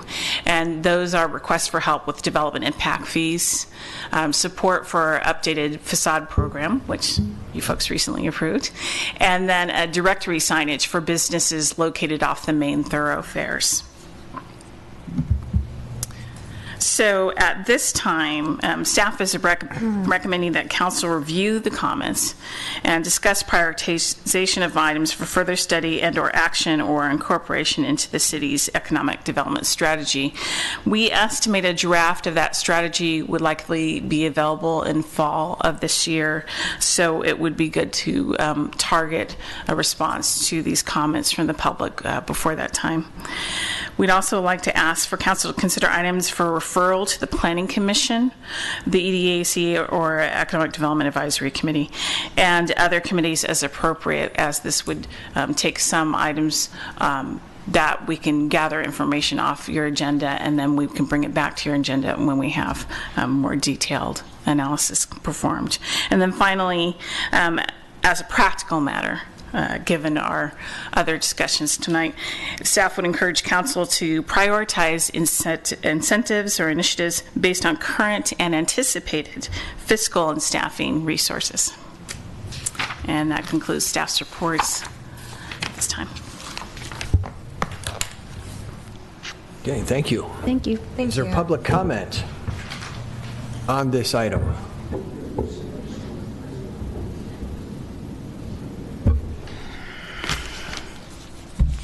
Rob Arias, I was at the workshop, and I think it was very clear to everyone there that what the elephant in the room was. Okay, I'm here to make sure you don't ignore what was said. There's only one thing that you can do that would be absolutely free to the city. In fact, it would save the city money. It's going to take one of you getting outside of your bubble, like our previous president encouraged us to do. So let's recap. Townhouse say they may have to leave. You heard that. It would be a disaster for the city. Said labor costs are going up $200,000 a year. Suspender factory. He laid off, 20 of his employees? Best Coast Burritos saying every dollar increase is adding $125,000 to their payroll. D-Spot went from 12 to 5 employees who replaced Farley's, who left because of the minimum wage. You know that? I know a data entry company that outsourced 20 of their jobs. I mean, Sorry, globalization is not going to make an exemption for Emeryville. It's the truth. Target just tripled the amount of self-checkout kiosks. If you go there, you've noticed. Have you been to Pack and Save? I mean, do they ever have more than 2 checkers open at one time?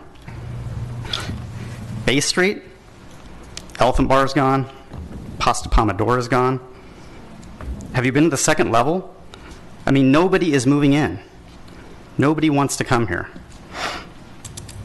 Why don't you ask some fixed income Watergate seniors how much their HOAs went up? So what happened to the people that got laid off? I mean, did they get other jobs? Or are they over on Wood Street? Can't even keep a small business group together. Half of our founding members have either left Emeryville or actively trying to leave Emeryville. The Harvard study, you read it. It says this is causing business closures. University of Washington just came out with their study. It says it's costing employees $125 a month. Is helping some people a little while hurting others a lot a win? You got to ask yourself. If you're hurting small businesses, reducing worker pay, reducing jobs, making the cost of living more expensive for the middle class, is this really a win for people? What's the study you guys like to refer to? The Berkeley IRLE study? Michael Reich said restaurant prices would increase 2.7% with the $15 minimum wage. That's a joke. If you haven't noticed that the cost of eating has gone up about 20%, then you don't eat out. I do.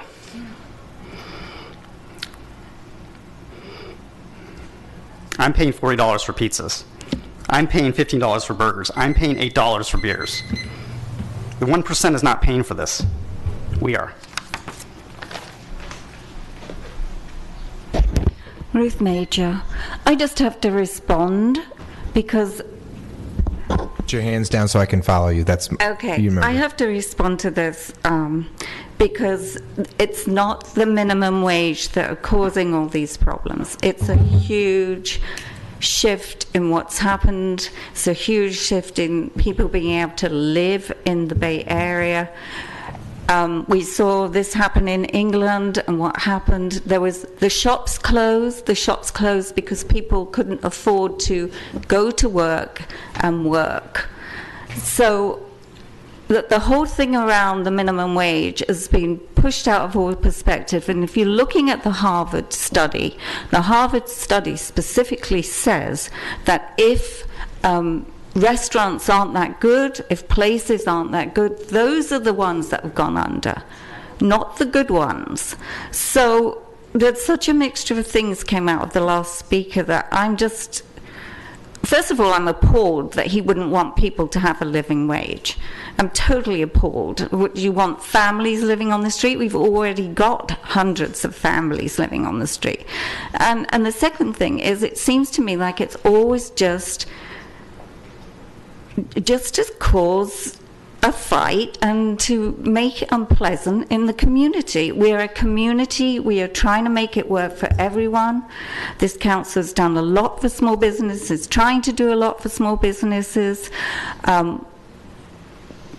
Many of us have lived here for over 30 years and been very civic and community-minded, and I'm just appalled by this constant tirade, which is a mixture of, I don't know, multiple insults, and it's just not pleasant for the community. And I'm sorry I had to stand up and say that, but I'm sort of tired of it.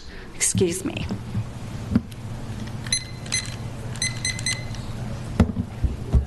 Hi, Bobby and Lee.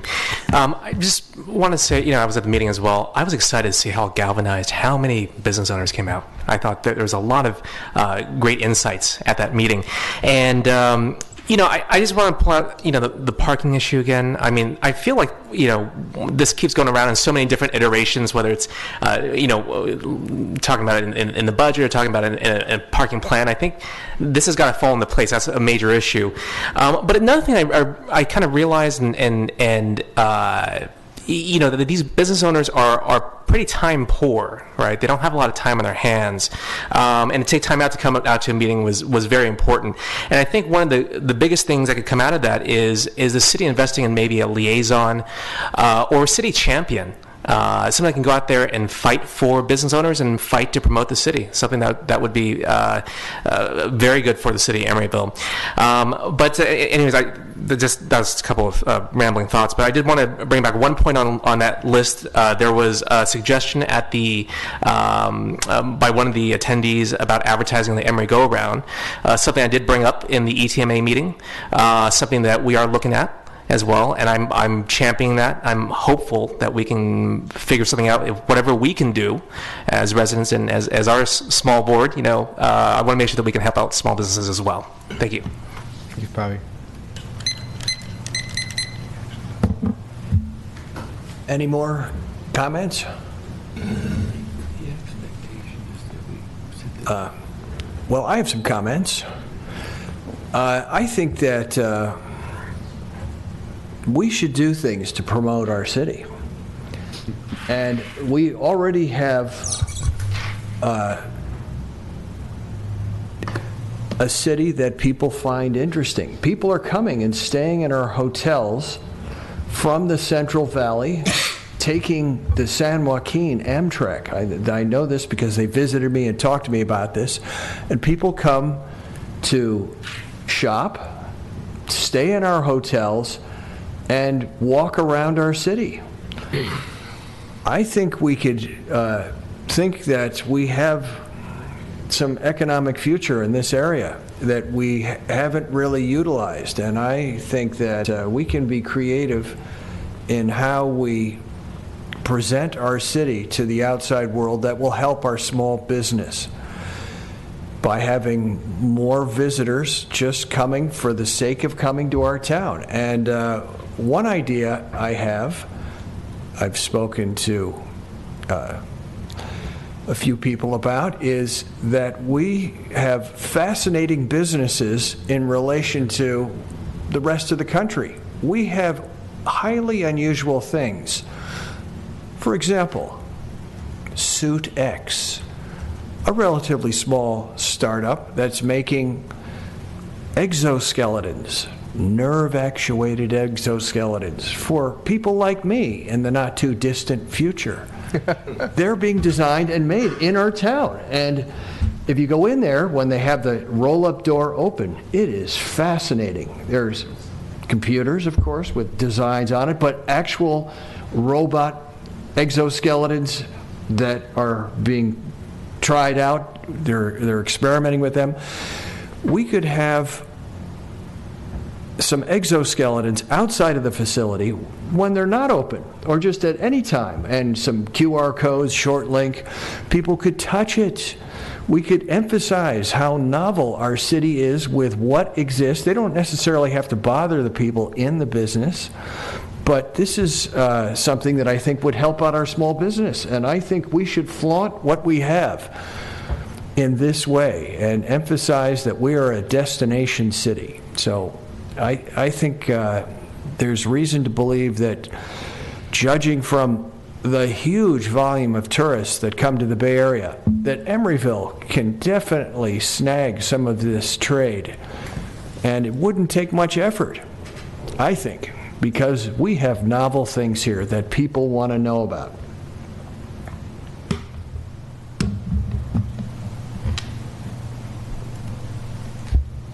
I have some thoughts. So I wanted to thank staff for following through all the way to the end with this. This is something that we started discussing. I know, Charlie, we've been discussing this since long time ago. 2015. It's like almost 2 years exactly. Yeah, something like that. It was extremely well executed event, and that's I really appreciate staff's partnership in helping make that happen. And I know everybody left because of the late hour for the most part, but thank you to the small businesses and the residents who came out, and to all of my colleagues for giving up a middle portion of your day to engage in this really important discussion. I did appreciate the way you outlined all the different input we received, and to the comment that Bobby Lee made, I first of all, I want to thank you for all the work you've done with us around the parking conversation, and that is an ongoing matter, and very committed to seeing that through. So I know we'll continue to talk about that. But to the concept of a liaison, I really, it's hard because we just finished a very long discussion about the budget, and as a matter of prudence, fiscal prudence, I don't think we're at the time right now where we can do that, but I think we should really keep it on the radar in terms of having somebody who can, navigate small businesses through the city processes. So I have been taking members of the EDAC out to just get to know them and see what they're doing and talk to them a little bit. And one of the things I heard was, I don't know how to get a facade improvement application in, or I'm not sure how to apply for a parklet, and they expend an extremely high amount of time, and they are time poor. And so that's the resource I want to see made more valuable for people, is their time, because they are managing a lot and multitasking. And I think there are opportunities to innovate in a city like ours, full of creative people, as the mayor just really aptly noted, where there are opportunities to provide, connect people who want to share the administrative overhead of an HR or an accounting or a payroll person who don't all want to have their own, and can go in together and save costs and space and time and network all in one space. And so the challenge is, we need to find a way to keep this conversation going. We can't let this lapse, because I really firmly believe that small businesses are going to be what ultimately have the chance to survive the economic downturn resulting from online sales. There's no second way about it. The big boxes, the days are numbered. Amazon is going to, Walmart, it's weird to think, but Walmart won't exist as it does today in 20 years. It just won't. And it's just not going to be there like that. But small businesses that provide cultural, experiential, local opportunities for people will. And so finding a way to build that into an economic strategy for the city of Emeryville is really important to me personally as a priority. I think it is to this whole council. The fact that we really showed up for this, I appreciate. And so I think one of the really simple things that I would like to propose out of this that could really help keep people together and move along is, I would really like us to find a way to keep those networking events going. That is a not significant contribution from the city that still means a lot to the people who benefit from it. Even if it's something we do quarterly, I'm interested in, if other colleagues are supportive, I'm interested in sitting down with staff and looking for ways to help them organize themselves to the extent where they can self-finance their networking events with some constructive guidance and assistance, giving them a lifeline of one or two of these going forward, and helping them use that space and time to talk constructively about how they can, what are their priorities and how can they do this together. Because I do think in a time with budget challenges, it's hard to ask more with less from every department in the city, including planning and economic development. And I just think that is a viable option going forward if people think that's a good use of time. I support that. Definitely think yeah. That is awesome. And I like the idea of like an ombudsman to sort of help people navigate the process. I know larger cities have them, and we maybe can try to figure out a way that works. It's definitely, if I could add two positions to the city today, that would be one of the two, the other being a public information officer. And so I think it's something to keep on the radar, but I would really love to, I see Chad's coming back. Hopefully it's good news. Okay. Got an ombudsman in his back pocket. You're like, I'm your ombudsman. Yes, I mean, just on that topic, I just feel I always feel this pull to say that, and now I'm on the screen. So, and this is not a joke. When a small business emails me with, hey, I can't, how do I get a cabaret permit, or what's the process? That's a drop everything, unless it's one of you on the phone. It's a drop everything and do it right now. Nobody calls you, right? And at least to the extent I can. And so in the interim, yes, it would be best if we could fund a position that was dedicated to that. But in the interim, I want the small business community to know that I see myself in that role. And I want to just reflect. I really appreciate you coming up. So this is a missed opportunity on my end, but they see you as that. I mean, that's everybody I've spoken to. I've had one-on-ones with people. They do. You do an excellent job. They really do see you as that. People said, Chad is the reason I was able to get this done, and I realized that that's not the only responsibility you have. And I'm looking beyond that and saying it would be great if we had whether it was a halftime person or whatever, someone dedicated to that level of service who was literally there just as a point person to make opening and operating a small business here easier and more business friendly for those people, because that's the relationships we need to cultivate for the future of our economy. But I greatly appreciate what you're doing. Thank you. I think we got direction to try and make networking events happen on some periodicity, so maybe we'll just talk offline about that and bring a proposal back. Yeah, and I think we should also recognize Amber's been really working hard on pushing forward the parking study. I just got a one-pager from her about how she is communicating with the firm right now about what that outreach is going to look like, and then definitely look to speak with small businesses and host public forums so that we can make sure the study includes their needs as well. Yeah. So that is forthcoming, and hopefully we'll have something concrete to get back to our small businesses in that regard very soon. Okay, we better move along here. Mayor Donahue, may I just make a brief observation about this whole thing? Councilmember Bowders, I know that you were frustrated by how long it took us to make this happen, because you were, as you noted, I think, on the Planning Commission when you first suggested this idea. I just want to note that when you first proposed this idea, neither Chad Smalley nor Emmy Terrio were on the city payroll. And we had to hire them in order to make this happen and now to carry it through. And as you can see, I have carrying costs against my name now. They've done a fabulous job. They have. So just kudos to them. Thank you. Okay, so 12.3, resolution of the City Council appointing council members to serve as council member liaisons. So, Mayor and Council, this item is only to see whether another council member would be willing to trade liaison assignments with Councilmember Pats, as he is unable to attend his Commission on Aging meetings. I'll do it. Whoa. And then the question is, can you cover hers? Yeah, so I'll take over the EDAC. Move to approve. Second. I only got to go to one EDAC meeting, so when Chad left, so I couldn't even thank him for it. Now, I'm on the agenda for tomorrow. That's the next meeting, by the way. That's the next meeting. So I just want to make it clear that this will take place after tomorrow. Okay. Yeah. Good work. So I'll move with that condition. I'll move approval. All right. We had a second I still here. second that. Okay. Moved by Vice Mayor Bowders, seconded by Councilmember Medina. Councilmember Martinez? Aye. Councilmember Medina? Aye. Councilmember Pats? Aye. Vice Mayor Bowders? Aye. And Mayor Donahue? Aye. Okay, 12.4. And this item is only to designate your voting delegate for the League Annual Conference. I understand that we have registered Councilmember Medina as our representative to attend.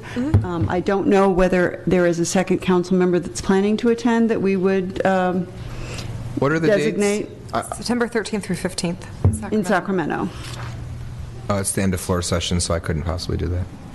It's fine. You'll be around. I'll come say hi. I will be in Sacramento, so if she needed someone to go vote, I could do it, because I'll be there already. No, it's okay. As the alternate, I'm saying. Yeah, for sure. Yeah. I think we would have had to register you, though. I don't think you can come in and just do that. Swoop in and grow my hair out.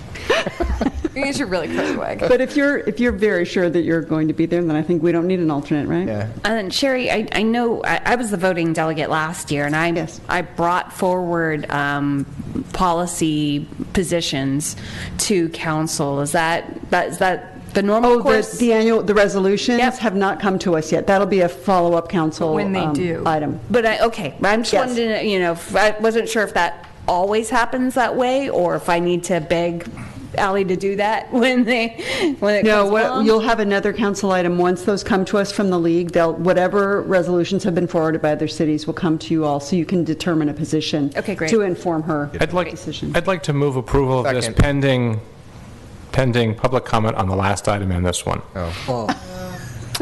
Public, do you wish to Way to comment? hang in there, public.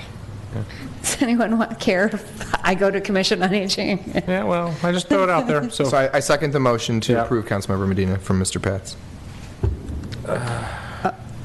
Okay. No public comment, we see. No. All right, moved by Councilmember Pat, seconded by Vice Mayor Bowders. Councilmember Martinez? Aye. Councilmember Medina? Aye. Councilmember Pats? Aye. Vice Mayor Bowders? Aye. And Mayor Donahue. Aye. Just a point of order, we normally, it's 11:20, but it's close to 11:30, and we have to take a vote as to whether to continue the meeting past 11:30. I think we got this. I will, I vote to continue it because I think we're going to be done at maybe 11:32. Okay, second. Talk fast, John. Well, so you're handing this off to me? Yeah, we got a motion and a second. Second, do we need to take a vote? Councilmember Martinez? Aye. Councilmember Medina? Aye. Councilmember Pats? Aye. Vice Mayor Bowders? Aye. And Mayor Donahue. Aye. It's as fast as I can say it. Okay, so 12.5. You want me to do it? Yeah.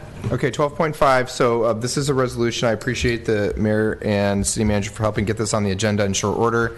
Resolution prepared to basically having the city take a position opposing the proposed elimination of long-distance Amtrak passenger train service by the federal administration and instructing the city clerk to deliver a copy of this resolution to Congresswoman Lee, Senators Feinstein and Harris, basically asking them to voice the city of Emeryville's opposition to this at the federal level. The resolution, for the people in the public who can't see it, in short, I'm not going to read it. Essentially, the federal administration is proposing to cut long-distance Amtrak services. This is detrimental to the city of Emeryville for a number of reasons. First, we are the western terminus station for the California Zephyr. It ends in Chicago. It's the longest continuous daily service in the United States of a passenger rail train, and we're also the midpoint between Seattle and Los Angeles for the Coast Starlight. And that service is one of the original Amtrak services. And the city of Emeryville has the 4th most traveled train station in California and the 20th most traveled train station in the United States. And that's not a small issue for us. I personally have been a commuter train, rode Amtrak for work for over 10 years now, and many people I ride the train with. It's a green. It fits our climate plan. It fits our economic goals for the city. I don't think I need to belabor the point. I can let it go to public comment, but I would just ask us to really support mass transit, economic generators, and climate policy all at one time. So maybe public comment, because I think there might be a public comment. Public comment? Come on.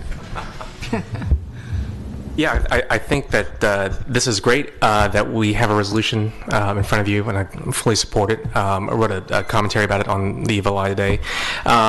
I just wonder, I don't know if we have numbers around able to quantify the true economic impact of Amtrak in this city, and I wonder if somewhere down the line, after we get through everything that's going on right now, if we could maybe have some sort of study done about that so we can quantify it. Every couple of years, it seems like Amtrak's up on the chopping block, and to be able to say, like, this is going to hit our city by X amount of growth or X number of hotel rooms. I think that's important for us to know.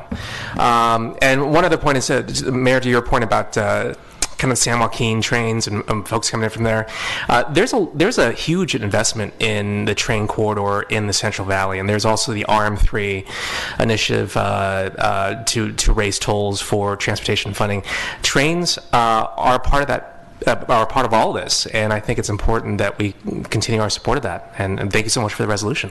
Yeah, I would just add to what Bobby just said, that trains are the safest mode of transportation in the United States, and there's an economic multiplier, because lots of people who get to Emeryville by bus wait at that train station for a couple hours. They go have lunch somewhere nearby. They do minor bouts of shopping, and when the marketplace is finished, there'll be a whole place for people to go and spend their time. So I actually see it as being very important to the future of what we're actually trying to accomplish in the pipeline already. So thank you.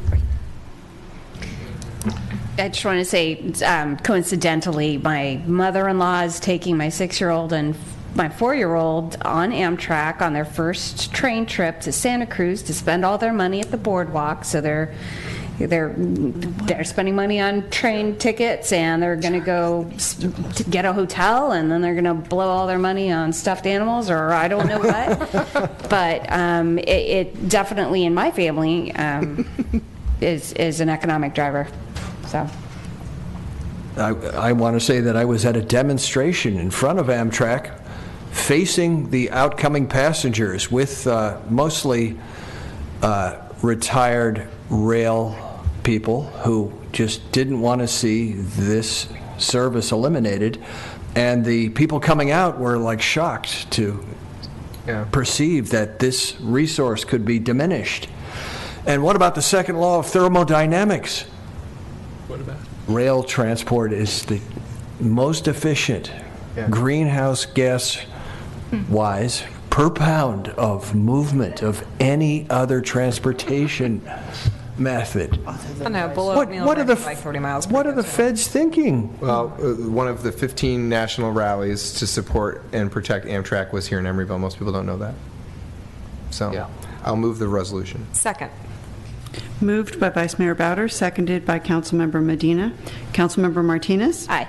Councilmember Medina? Aye. Councilmember Pats? Aye. Vice Mayor Bowders? Aye. And Mayor Donahue. Aye. Okay, communication reports, department heads. Mayor Donahue, I do have an item. About an hour ago, I received an email from Tim Bacon of City Center, who informs us that he will not be in town on August 1st. And he's requesting that the noise waiver that was considered earlier tonight be rescheduled for your next meeting on July 25th. We could potentially do that. It would be a crunch in terms of noticing, but I think if we get the notice to the Tribune tomorrow, we can get it in this Friday, and we can remail the notices to the surrounding property owners. If you are amenable to this, it would require you to reconsider your previous motion to continue it to August 1st. I'm in favor of giving them a chance to work it out. And They think so they can do that. I'll move to reconsider. Yeah, I agree. I think we should Second. reconsider. All right, so I guess we need a vote. To reconsider. So just to clarify, you're reconsidering and you're going to approve moving the continuation of the item to July 25th? This is a motion just to reconsider. Then they have to take another vote on whether my to motion was actually August change it. 1st originally. Yeah, so I'll make a motion to reconsider the prior council findings on item 11.1. I'll second that motion. Moved by Vice Mayor Bowder, seconded by Councilmember Medina. Councilmember Martinez? Aye. Councilmember Medina? Aye. Councilmember Pats? Aye. Vice Mayor Bowders? Aye. And Mayor Donahue. Aye. I'll make a motion now to continue item 11.1 to the July 25th hearing. Seconded. Moved by Vice Mayor Bowder, seconded by Councilmember Medina to continue the item to 7:25. Councilmember Martinez? Aye. Councilmember Medina? Aye. Councilmember Pats? No. Vice Mayor Bowders? Aye. That was no last time. And Mayor Donahue. Aye. See, I like it. Thank you. Okay. Any other department heads? Council members reporting of meetings attended. You actually attended for me the East Bay Clean Energy meeting. I don't think we reported on this yet, but there was a new CEO hired, or did we report on this already? Community choice. And the RFP process for the call center and data management is ongoing.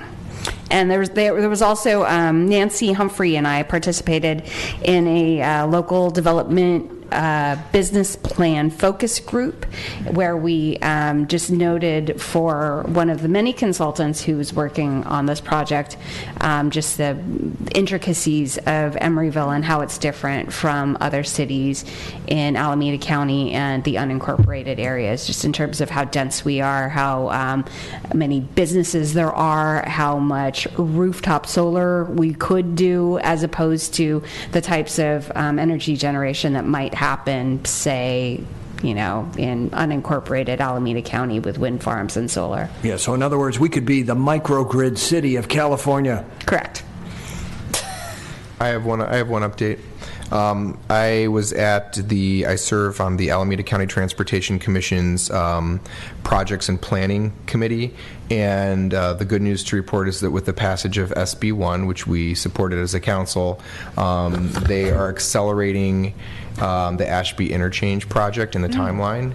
And so they're going to use funding from that. It's getting a priority status for timeline development, and it's going to move more quickly through the environmental and planning phase before it goes to construction, which is good, not because we want more interchanges, but it's good because it's going to not require us to draw down local BB money to help keep financing it, which means that money will be more available to us to use it on other things. So, how many roundabouts are they putting in it now?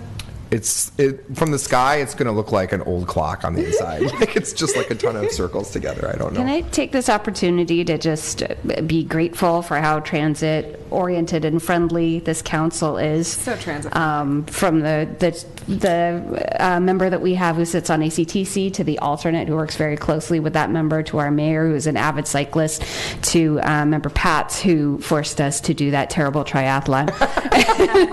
But we really think about bikes a lot in this town and transportation, and I'm very grateful to sit here with you all and be here on the day of the launch of Ford Go Bike right in front of City Hall. But I have one more thing too that's back on topic. So Stop Waste, we did our annual adoption of our fee collection report for household hazardous waste, and the fee is going down from $8.60 to $8.46, and it's just something that moves around. It started at $9.55, and it will go back up to that point again, but it just goes up and down depending on the measure like overinflated the budget in the beginning, and it goes down as tip fee collection and efficiencies occur, and then it goes up again and down again. So folks, don't be concerned when you see a change. It's going down, but when it goes back up again, it's not going to go back up that much more. And that's a per unit fee. Okay. As I mentioned before, I went to the League of Cities fiscal training. It was quite useful, and I won't bore you with details, and that's it. Cool, thanks for going. Yeah. Okay, future agenda item requests. I think we already did that. I think this meeting is adjourned. 11:32.